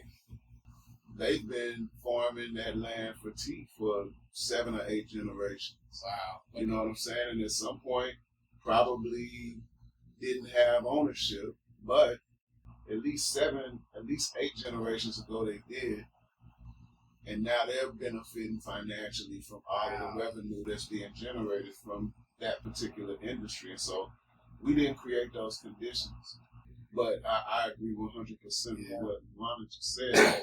I'm radical enough to even say, don't take Robert E. Lee's name off of nothing. Don't tear the statues down. Because when you start doing that, you start erasing it was, the way of life that people believed in, and the things that they still believe in and hold true, but can suppress and keep at a certain level until the dog whistle goes off and you get, the politics of 2025 happening, and now everybody's responding, and the community has been lulled into this sense of complacency because the visual markers are not there anymore. Yeah, no, you're right. The visual markers aren't there anymore. Yeah. And think about it. If the name is taken off, or that statue is taken down, not this generation, but let's say a baby is born today, that generation will never know. Will never know because the history books are already screwed up. I know. Yeah. Most of the information that we need to know, like Harriet Tubman, isn't in there. Yeah. So imagine when those things, the race massacre. All of that. All of that. The what massacre? The Tulsa race massacre. Oh, Tulsa. Right. Yeah. From Black Wall Street. Right. Wilmington. All of that kind of stuff. It's gone. Exactly. Now, if there was a place in California that wanted to say that they were plantation Sunny Acres, that needs to come down because that's not a plantation. Right. But in the South, if it's real, keep the name. Right. Okay. Yeah, you kind of changed my view on that actually, because I think I was honestly partly somewhat embarrassed. You shouldn't be. When explaining it to someone that doesn't live here. You shouldn't be. For them to be like, I'm not plantation still? So I was trying to look at it as your way of holding on to your that's how I'm looking at culture. it. Yeah. Right. You maybe your history. And an opportunity to educate. Exactly. Because even that question, y'all still got plantations still? Yeah. That tells you that there's a whole different line of communication that's happening. Right. That says that everything's good now. Yeah, You know what I'm saying? yeah. That ugly doesn't exist. Right. Meanwhile, back at the ranch, we done went from 3,500 to 900. Right. As far as land ownership is concerned. Yeah. And steadily, Declining. incrementally taken away or working to take away. Yeah. You're right though. Both of you guys, as far as just accepting that really. And like you said, it's an opportunity to educate as well. Like you said, Southern Sex Plantation where my ancestors thrived. Yeah. You're right. It's a different way you can flip that versus just accepting the bad that comes with it. You know what I mean? And when I first moved here, my friends, wherever they were always just like, "You're moving to Hilton Head? You live on a plantation?" I'm like, "You damn skippy." Guess what? I'm proud of the fact that I can say that I live on a plantation right next to the rest of the white people who are living on the plantation. That's the flex too. That's the big flex too. Yeah, yes, I do live in it. That's right. Yeah, actually. Yeah. Exactly. You know what? You just changed my whole. Yeah, that is the flex. But a lot of people would ask me, like, "Man, y'all live? You still?" Because shipyard plantation, Hellnet plantation, Port Royal. I think they should all keep it, and I'm sorry that a lot of them erased the name. But as far as I'm concerned, if I'm going to Shipyard Plantation or Sea Pines Plantation, that's what I call it. Right. Okay. You shut me up because, like I said, I had a different perspective on. We have to hold on to what's ours. Yeah, and like you said, the more we. And it's a level of accountability. Exactly. That's a level of accountability too. There you go. Right? Like, there you go. Because I don't want you to forget. Yeah. Exactly. Yeah. Exactly. Accountability. Yeah. You're right. Exactly. Excuse me. Yeah. Wow. That's why I needed to have this conversation with the both of you. Because I need to change my perspective on certain things. But that's how I would look at it in the beginning. I'm like, not at the beginning, but I'll be like, man, why do they have this name? Like, are they trying to hold on to it for a flex? You know what I mean? Like, because you get some people like Caucasian people and other people too. Like, hey, we want to go to Shipyard Plantation because in their mind it's a historical thing in there to it. Like they're going to learn about. So in my mind, I'm like, are they keeping this name for monetary gain? Like what? Why keep the name? Well, see, here's the thing. The definition of plantation has been changed from a forced labor place into the definition of Southern charm and hospitality. Okay. And so that is part of the problem. Okay. And so that's why I say if it's going to be called a plantation, it's not because we're drinking tea on the porch. It's because you're living where there's blood in the soil. Right. And that's the difference. Right. That Southern charm and hospitality, that's bullshit. Yeah. Okay? Yeah. I don't want to hear that. Yeah. I don't want to hear that. Yeah. I don't want to see that. But tell the truth.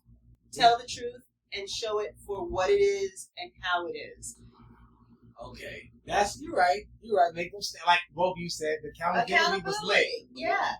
You gotta revisit. Okay, because I know like in the Hellnet Plantation my grandmother and grandfather very bitter. Mm-hmm. So I was telling somebody like we must have some sort of claim. The fact that we were able just to bury our ancestors there, just without any problem. Like we had I don't know the history of Hellnet Plantation, none of that. But the fact that we were allowed to bury them there and other people I don't know that's buried there, it made me think like, well, you got what do we have in here? So they letting us bring our people in here.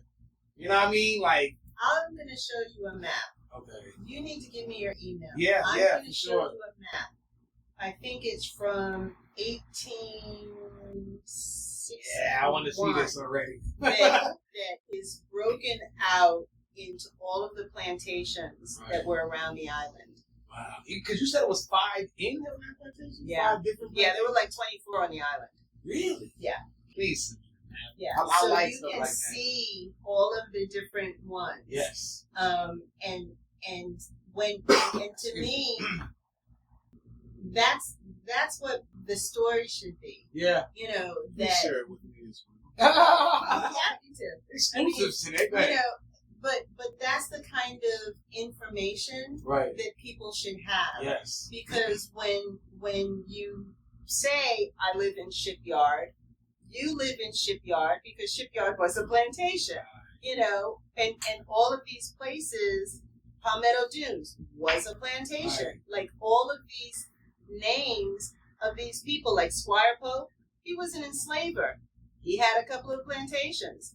Honeyhorn, that was a plantation. That gives plantation Honeyhorn. It gives off like for some reason.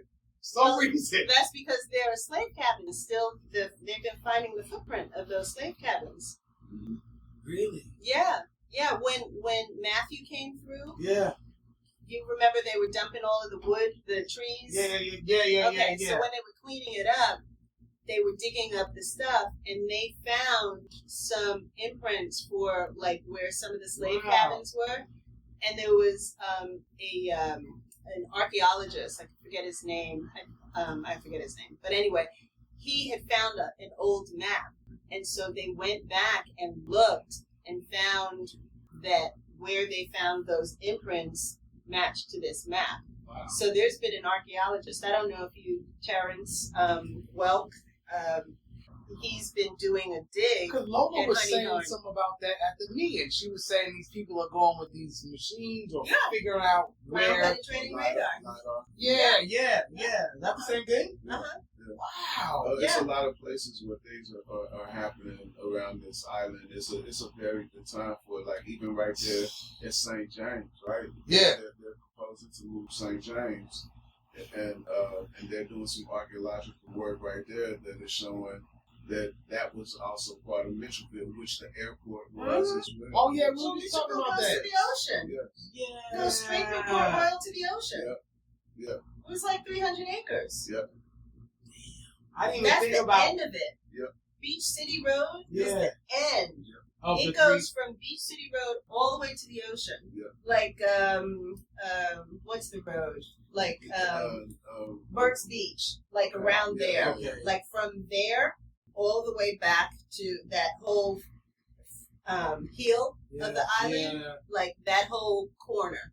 I didn't even think about Mitchellville like that. As far as so is that where they came in? Like down like by the Spa Beach City, like as far as boats, or No. do they come in through the regular? You know what? Oh, one of Port- these days, you let me know. I will drive you around Port Royal and show you. Please. That's a perfect. You've also talked about like getting out. And Yeah. doing something. That's a perfect opportunity to get out and do a history. Because that when she said drive around, I'm like, No. Yeah, if you want to bring a few people, I will take y'all all into Port Royal. You can see Fort Walker. You can see Fort Sherman. I don't know about any of this. Yeah, well, That's that's what pisses me off about Port That's Royal, what I'm because if you don't have a pass or if you don't know somebody, right. there's so much history that the school should be coming into to see. Wow. There's a steam gun in there. I mean, Oh yeah, I gotta go. Yeah, you just let me know. Gotta go. You just let me know. We can go for a Because ride. again, like we said before, like I was saying, part of my duty, I feel like, and I was telling real earlier, is to help just what you're doing too. Just on a younger, to reach a younger crowd.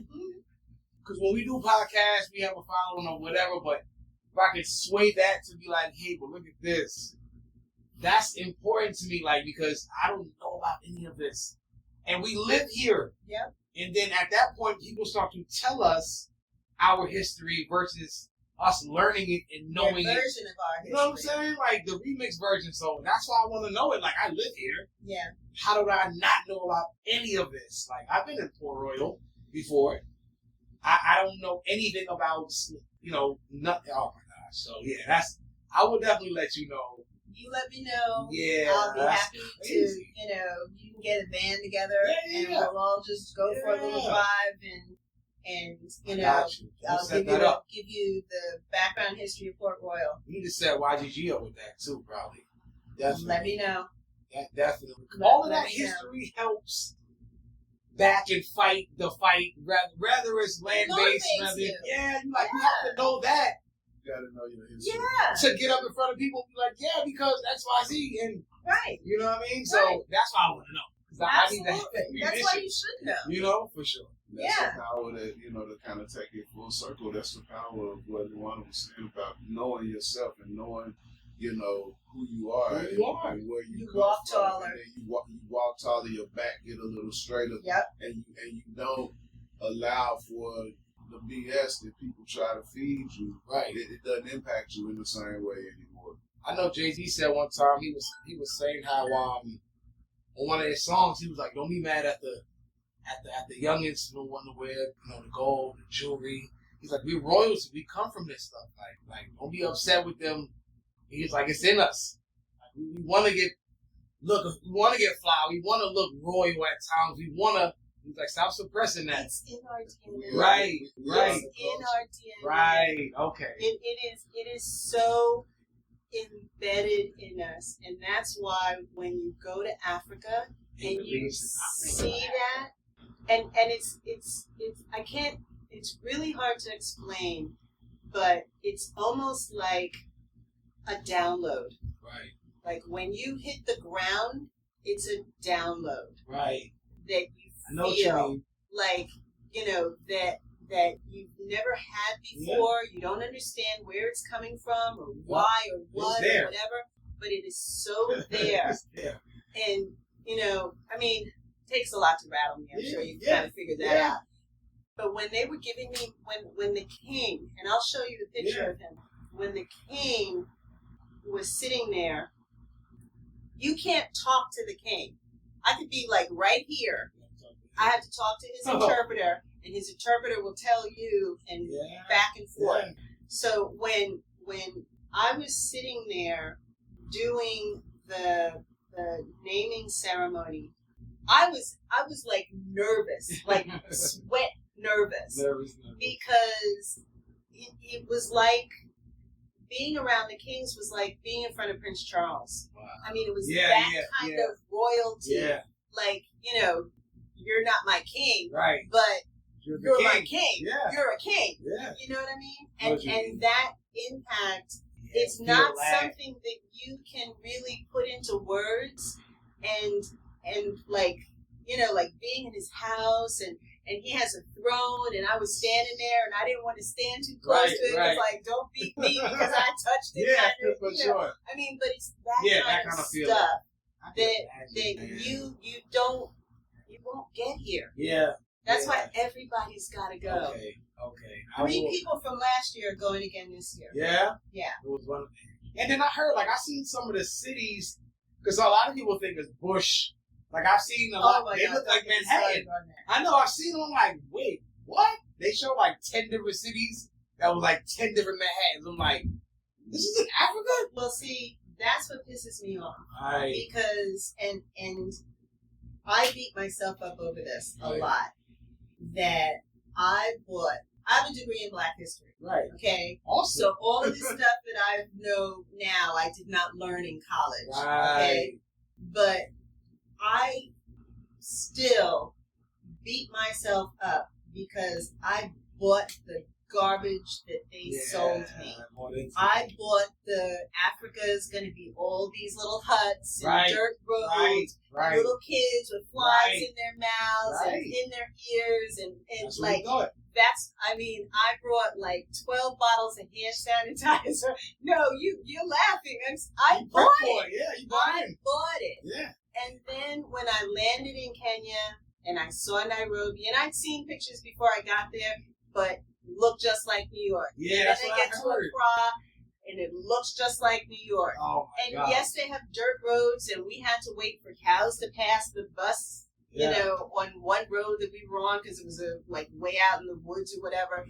But the majority of it, it's developed. I saw Lamborghinis and Porsche just like you know what I'm saying? Because there may be a section Just like in a lot, like I think South America, poverty. That's dedicated to like, hey, we can go, we can find that here.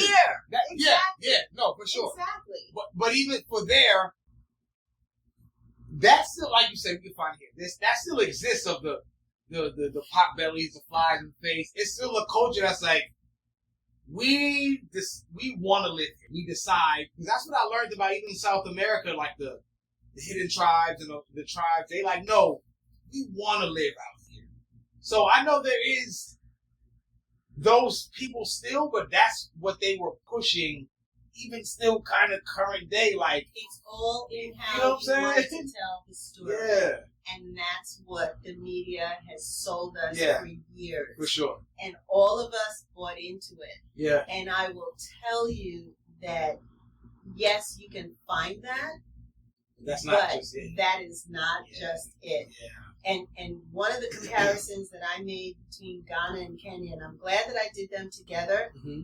In Kenya, you know, you have people who are out and selling stuff on the street and whatnot, and you have that in Ghana. But in Kenya, the employment rate is like really high, you know, in Nairobi specifically. But in Ghana, the hustle, the desire to get out there and sell whatever you can sell and make money for your family is like, if Kenya was at, say, 40%, Ghana's through the roof.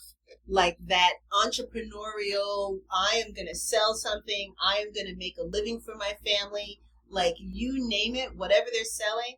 I mean, I saw a guy walking down the street with mops and brooms on his head, like balancing that in traffic with cars. I'm like, I don't even know how you're doing it. But like, they will get out there and do what they need to do to survive. And that's the difference. You know, seeing that Black entrepreneurial spirit and the power and the drive that we're doing it right. Right. And we're doing it on our own, and we don't need anybody else to do it. We've been doing it on our own. That's what makes it so dangerous. It's like, man, these guys, through everything they've been through, they are still here. Yeah. Thriving. Yeah. Creating, like, existing. You know what I mean? So I think that's why it gets scary, is because we tried to keep a whole race of people down and couldn't. And it backfired. Well, that we bought into it. Yeah. Because if we believed or we knew what we should have known, we wouldn't have let slavery happen. We would not have bought into all of the suppression stuff that has been thrown at us. Yeah. You walk different. Exactly. Right. But you know, it's you like, walk different. you know, like I don't know if you ever saw the movie Glory with Denzel Washington, when he was like, "Go ahead, beat me." Of course. You have that kind of attitude. You have that, like, you can try, but it's not going to work. Yeah. I heard an analogy, a basketball analogy. You watch basketball? Not really. Okay. You might. They were saying how it's like you got all these, say it was black versus white, just because. It's so the white team, they keep running over there, shooting. We keep black dunking, laying up, but not understanding, like, why are they coming in here, laying up, dunking, like it's hard to shoot up, not knowing. And so we only down 20 points in the championship game. Give a quick knowledge. We're down 20 points. We're just taking twos and dunks. They keep running out here shooting. I don't know why they keep doing that. And we're only down 20. They were saying, now, have I tell you, from out there is 3 points. Like, you're only down 20 or 15, and we've been shooting all threes. And you only down 15, 20? You should be down. Had I tell you those are threes, we'd lose every time. Yep. You know what I'm saying? In reference to information. And I thought that was an ill analogy. I'm like, I got that. But they were saying, like, yeah, you can dunk and do all of that, but we'll never tell you out here is how really, your people are this, or hey, because you would take over. Exactly. I'm like, wow. Bring that analogy all the way forward and bring it to capitalism and the capitalist system. Black Wall Street. Right. If that was things it. like that had been able to survive. That was it. That was only like 20 years after slavery. Right. Like that was too fresh for them. We talking about like that quick. Yeah. And so think about like the fact that we haven't been practicing capitalism as long as the folks that went and got slaves for their one-time labor investment. We haven't been practicing capitalism as long as they have. We don't know the ins and the outs. You know what I mean? The way the laws are written.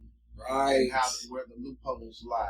Right. You know what I mean? But now that we know that back here we can... that's what I'm saying. And catch up faster.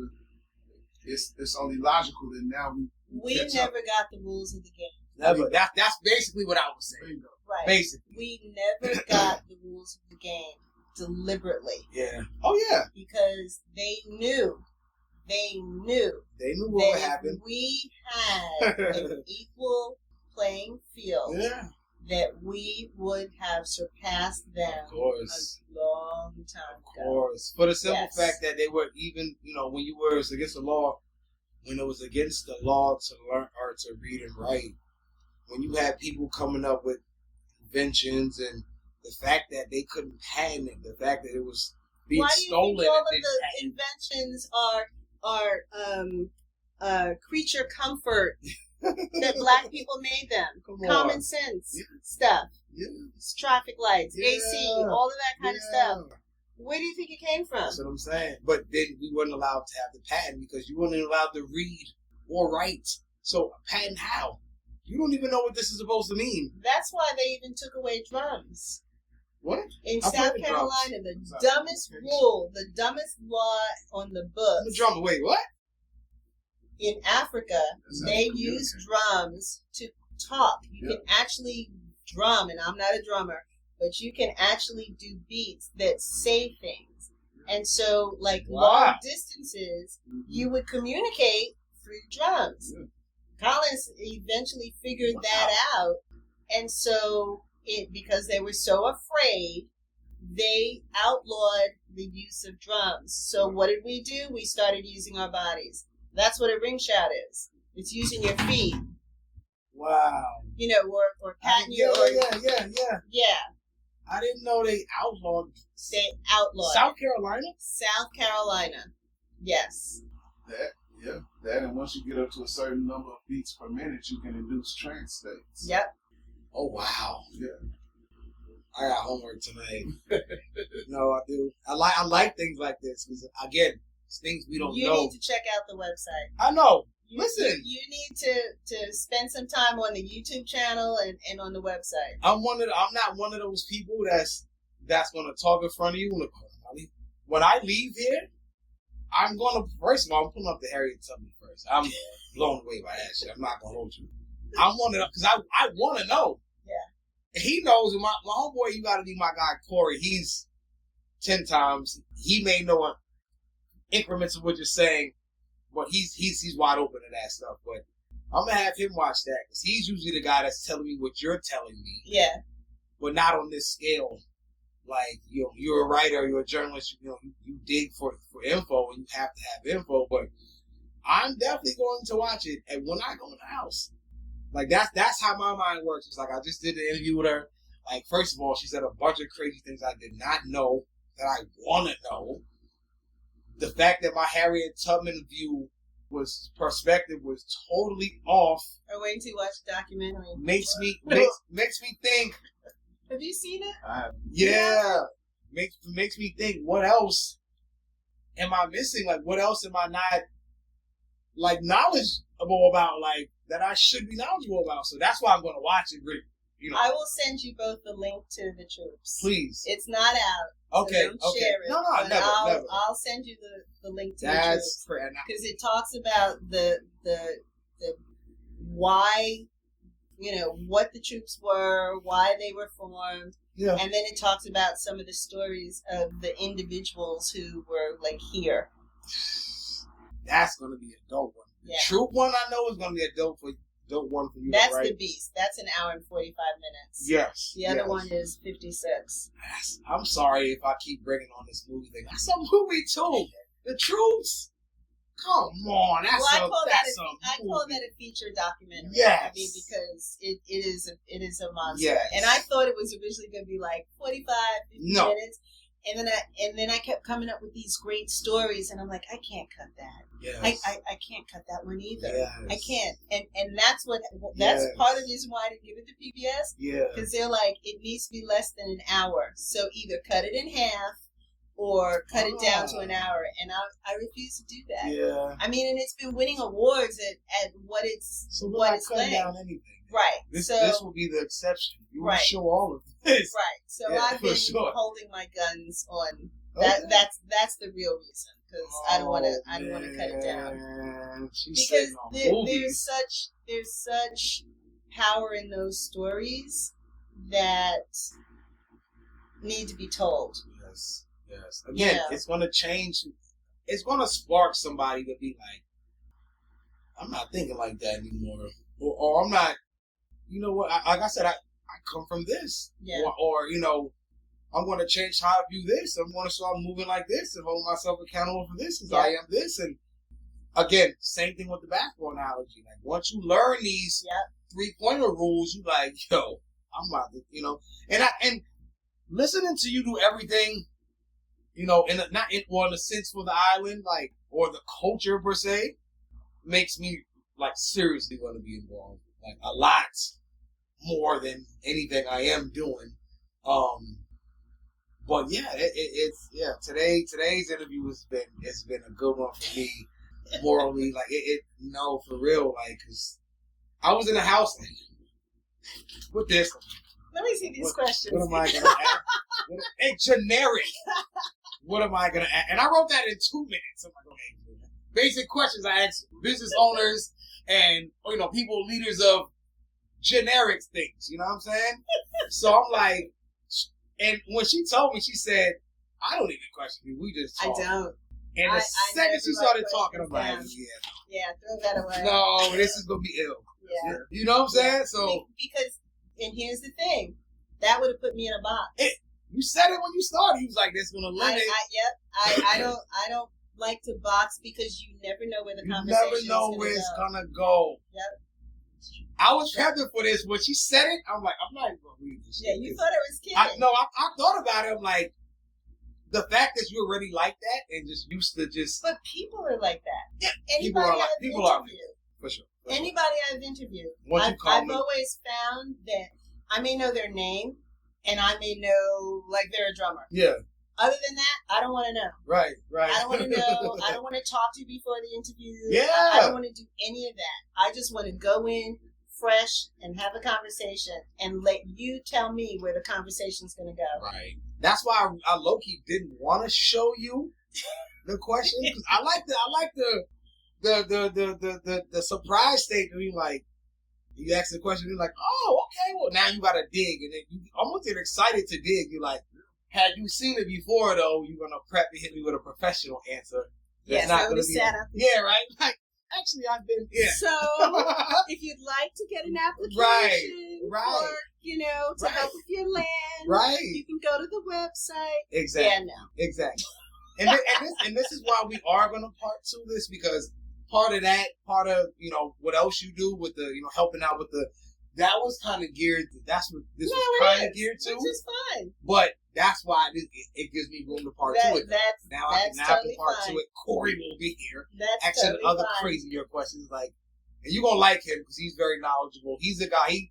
I was telling Tom, he does not webinar. He pays. He's a guy that pays webinars. He pays for information. He wants to know. He's baby Big Greg. Yeah, he wants to know. Okay. He's baby Big Greg. Okay. Speaking of land, like, he was the guy telling me, like, his fighting with my family right now because they want to pave this thing. And I'm like, listen. But he was the guy that's first telling me, like, hey, make sure, you go to your family, y'all put this in trust. Make sure you do a workshop on that. Yeah, talk about the foundation on trust. the 26th. Yeah. Yes. Okay. Yes. July 26th. Central Oak Grove, 11 o'clock. Have an attorney come in there. Did you say that? You do. Yeah. Tell me about that. Yeah. Well, that's how this whole thing started. Oh, yeah. Okay. But yeah, estate planning, trusts, LLCs, free legal advice. You did speak on this after. Did you say this on YGG Mix the other day? That's when I first heard it. Okay, yeah. Yeah, that's what it was. Okay. I'm just doing the work of the community. No, facts. Connect the dots, bro. For real. But that, and he was telling me how to, put a lien against your land so nobody else can do it. I said that in a meeting. Lola was like, the lien. Yeah, but you're gonna like it. He's gonna intrigue you too because he's gonna ask the questions and you're gonna be like, I like this kid. Okay. He's like, I'm 44. Okay. Yeah. But, yeah. Is there anything you would like to speak about? I can't wait to edit now. The 12th. Don't forget the 12th. Oh. Well, the 12th actually was canceled. Okay. I found that out. Yeah, just okay. the 26th. We're going to reschedule it. Yeah, the center sent me an email yesterday. Okay. Well, one thing I didn't mention is that and it's funny because my friend would always be like, "You never say this." I'm very proud of the fact that Harriet Tubman has won 11 awards and the Troops has won 12 awards. Oh my gosh. And between the two of them, they have 30 nominations. So just know. And I just got a trophy in the mail yesterday. Ooh. So that's why it's like top of mind. So just know when you do come on the podcast, you're going to bring it with me. That you could, but you will be introduced as 11-time. We're going to blow you up. You will be introduced as so. This interview, they need to know. More people need to know, what she's doing, man. Well, see, again, I have friends who say that I don't put myself out there. I'll tell Tom, random people, my friends, but I don't put myself out there. So, do you have a problem with being put out there? No, I don't. I just forget. The honest answer is I forget. Okay. And the reason why I'm remembering is because, like I said, I got a trophy yesterday. So that's why. Other than that, I would have missed a bunch of stuff. Right. That's why it's top of mind. Because I definitely, because I'm going to refer to you a lot now. Well, see, here's the thing. And this, I've thought about this a lot because my friends are like, why don't you? Okay. Everything I do, let's say it's like a tornado, right? I got a lot of stuff spinning all the time. I'm in the middle of the tornado. I don't see what's going on out here. I don't think about it. I think about I'm shooting in Ghana. I'm doing this. I'm working on the documentary. Did you get your podcast up? Yeah. I don't think about that. So that's why. I got you. I need to do better at it. But in a general sense, I'm trying to get better. See, I'm growing up toward the end of my childhood in the technology era. To where I think I was telling you before, everything almost has to be online. Almost, people are barely going to bookstores. Yeah. They download ebooks. Everything has to be online. So when I'm creating, that's still right here. I don't have as much as you have going on, but I'm like, okay, at some point that has to be seen in order to still pump. But I'm going to refer to you a lot as far as references and that's why I asked you have a problem with being put out because... No, I don't. Okay. I don't. And I have been getting better at when I go to a film festival and, showing pictures or recording, the thing, or if I'm interviewed, uploading it, I've gotten better at it. But again, it's just something I forget, Damn. I do a lot of promotion. My promotional thing is working now. I'm thinking about that'd have been dope. We could have rented out the theater and show the documentaries. Do that. I used to do that. Yes. Yeah. Again, a lot of people, I look at my things as like, even podcasts is like commercial. When I say commercials, right, like, I want to show you these things more than once. Like how you see commercials, like, they might have seen the documentary, but a reoccurrence of it in my mind is like, I think of everything as commercials. Like, I'm gonna show you this. If I work on something, you're gonna see this. Right. See, I would be absolutely happy to get churches or theater or whatever. I mean, I used to do it at Caligny. Yeah, Caligny theater and just have people, and I've done it at the Seahawk Center. Really? Yeah. See, Harriet and the Juneteenth I've shown there. Yes. But to me, it's not my story. Mm-hmm. This is our story. Yes. And so I want us to see it. Right. Right. Well, I mean, it's fabulous. It's national, and people in California or Oregon or whatever, wherever they are, that they're watching it. But I want us to know it. Yeah. So I'm totally cool with if we work out something, I don't care who comes. Yeah. It's I never did any of this for the money. Mm-hmm. That's why these are both nonprofits. Yeah. It's not for the money. Information. I'm cheap talent. Yeah. I really am. I'm cheap talent, voiceovers and executive producing, direct all the stuff that I've done. But it is, to me, letting the story be told and letting our ancestors' voices be heard, that's what it's about. Yeah. That's what it's about. And again, just to keep reiterating, that's why I feel like it needs, not that it needs, but the fact that it's award winning, we need to see it for the ones who didn't see it. But like you said, I guess for certain times, like Juneteenth to be perfect, something like that, where it's a massive of us, to where we can now direct you here. Go check out this weekend. But I get excited listening to the things you say and that you have going on.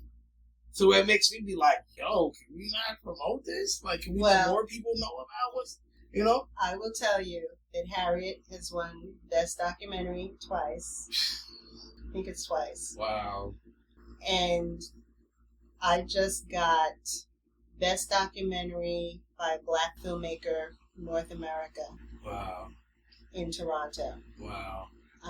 So between Canada, North America, South America, I'm the best documentary filmmaker. It's a whole podcast, bro.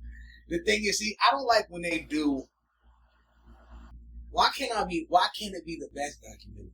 Why does it have to be the best Black documentary? Well, that was the category. Oh, they had best documentary. Okay. No, they had several different categories for documentaries. Gotcha. So there was best documentaries. There's best documentary short. There's best documentary. Okay. And so Harriet's gotten best film, best documentary, and Troops has gotten best documentary as well. But the one that I won meant that out of all of the Black filmmakers, this was a Black film festival. Oh, okay. Out of all of the Black filmmakers, that I was the North American. Wow. Yeah.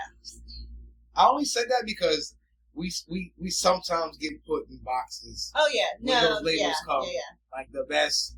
That's like when people say, "Oh, how'd you know business?" Yeah. You mean my business? Right. Yeah. Like why? How'd you know what I'm saying? Like, don't do that. Yeah. But so when I heard you say that, I'm like, did they just box her in? No, but I didn't know it was a Black festival. No. Okay. No, it's actually one of the better awards. Okay, say less. Yeah, so you can have best documentary, but you can have the best filmmaker of all of the filmmakers. Facts. Yeah. So you're definitely a celebrity when you come on the podcast. That's how people introduce you. Like, I'm gonna call Corey when I leave here. Like, yo, I said a celebrity. I don't know if you, because Corey know I want to do. This is why it hits me, because you're doing so much of what I want to do. Like here's the thing. I'm happy to help you. Now you got them into it. Yeah, exactly. No, I was going to ask him when the cameras were off. You like, didn't listen. even have to ask. Okay. You didn't even have to ask, because that's my thing. I'm not doing this to do it in a vacuum. Right. And And I want people like you yes. who are doing it. And that's why I said I want you on the podcast. Facts. And you're like, well, I don't know what I'm going to talk about. But that to me is important. Okay. So, you know, to me, we need to rise all the boats. Yes. You know, we're all on the same tide. We need to, you know, not be crabs in a barrel and fighting and trying to claw on top of each other. Gatekeep. None of that. Oh, you know, that's a whole nother podcast. Yeah, that's what I'm saying. That's a whole nother podcast. We will fail right now. We will fail. We don't get out of that. And that's what we the have been is. failing. We have been failing. But because of that. And we are at such a critical point in time right now. Yes. With everything that you just talked about, with technology, with the onset of the technology, information age. Yeah. If we don't get out of that mindset right now, we're done for a whole nother 2 generations. Yeah, we're done. Exactly. So exactly. we can't. Right now, there is no gate. I'll tell you, with all of the stuff that I'm doing, and of course I will not name names, but I was told by someone on this island that I am not a storyteller. And I have never really called myself a storyteller. I call myself a cultural preservationist. There you go. And, you know, that but I have evolved into saying, and it took me, if you asked me 2 years ago if I was a filmmaker, even though I had 3 films done, I didn't call myself that. Right. Now I'm like, okay. Yeah, I'm a filmmaker. I went to a film festival and they put a badge on me that said filmmaker, and I said, oh shit, I'm a filmmaker. You know, so like I'm like tiptoeing into this. Yeah. But that's the kind of thing. And it's just like, why can't we all be storytellers? But like, listen, why can't we all just be telling the Gullah story? Why aren't you? Like, what made him say that? Like, hold on. If I'm putting out information, documentation information that's telling a story, like, did he mean it vocally? Like, you're not a good speaker? Like, how dare you call yourself a storyteller? Because I just put out the information of. And this is after I had the website up. You know, written 300 articles, all of that. Had done the work that, you know, substantial amount of stuff. Are they stories? Is the person a storyteller? I'm not going there. Okay, we ain't going back in that corner. But no, because just like when I said, hey, I'm just small business, like, if I'm doing something you're doing, and we're both getting the message and the point across, and it's being reached. The pie is big enough for all of us. So listen, it's big enough. He can tell me a story. You can tell me a story. Now, I might, you know, adapt to more so of what he's saying because he's a guy. I'm not going to take away from what you just told me because you're a female, or be like, how dare you, like, and that don't make sense to me, like. Hearing everything you just told me that you like have been doing, and which is part of, that's crazy. Which to be honest, is part of the reason why I had for a long time didn't even tell anybody. Oh, I got an award, or I did this. That's like, you know, because that was the feedback, you know, or the reaction that I had been getting. It very well might be jealousy. You know, whatever. No, we know what it is. Whatever you want to call it. The fact that bro just turned his head and shook his head that way. Whatever you want to call it. But I mean, like I said, I've literally had to grow out of screw it. I'm an award-winning filmmaker. Yeah, don't be shy about that. Not a lot of people are that. So that's please. She got me pumped up like he said I wasn't a storyteller or something. I don't like things like that. We just sat for 2 hours. Yeah, but it's that kind of mentality, like he just said, that is going to. We're in crisis mode right now. Definitely. And so we need to do everything that we need to do uplift to move the culture forward. Right. Otherwise, the plantations won't be plantations anymore, and we'll just be an afterthought, and they'll just have a little plaque in town hall that says the Gullah were here. Wow. And we can't let that happen. We can't afford it. This is okay. We can't afford it. Yeah. We all need to stick together, please. Like, please, because we don't have enough time to separately be separate. So, yeah. Anyhow, but Miss Luana, Stop the miss. We can edit that out. I tell you. It's in my family, you have this, Mister, unless you got slapped. So I get that. I get that. And I appreciate it. And I respect it. Yeah. However, I am just Luana. We have to give you It doesn't matter if I have an Emmy tomorrow, which I'm putting it in the universe. There we go. You know, but it'll always just be Luana. I'll edit that out. You don't have to edit it out, but I'm just saying. Yeah, I feel you. Luana, I do appreciate you for coming on the Front Office Bosses podcast. You are definitely a front office boss. You definitely embodied what that word means up here. The information you gave today was beyond anything I thought I was going to get today. So much that it really, really inspired me to really want to hone in a little bit more information and on the craft of writing, filmmaking, everything. Like I said, I definitely want you back. Anytime. When we do podcast. And just for, I have to part 2 you anyway for the rest of my generic questions. But again, I do appreciate you for coming on. I think we learned a lot. This is probably my longest interview. So I can imagine the editing is not going to be as quick as it used to be because I'm going to make sure this is the one. But thank you again, seriously, for coming on. Anytime. To the Ghost, thank you for the alley-oop, my boy. You know what I'm saying? It's a pleasure. Seriously. This is my alley-oop for word. But, again, July 26th, before we go, July 26th, Central Oak Grove Church. We have an attorney who's going to be there, who's going to talk about estate planning and how to get a trust and a will and an LLC. We do free will clinics. This is for all y'all out there. Mm-hmm. I don't care how old you are. If you've got a job, get a will. And tell your mother and your grandmother and all your cousins and all your family, get a will. We will be doing free wills on the island. I will let you know what the schedule is. Come, you can get a free will. You can walk in.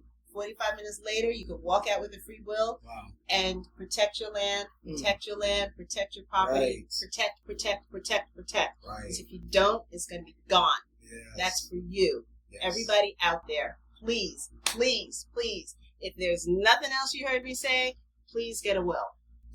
Thank you so much. That was my PSA.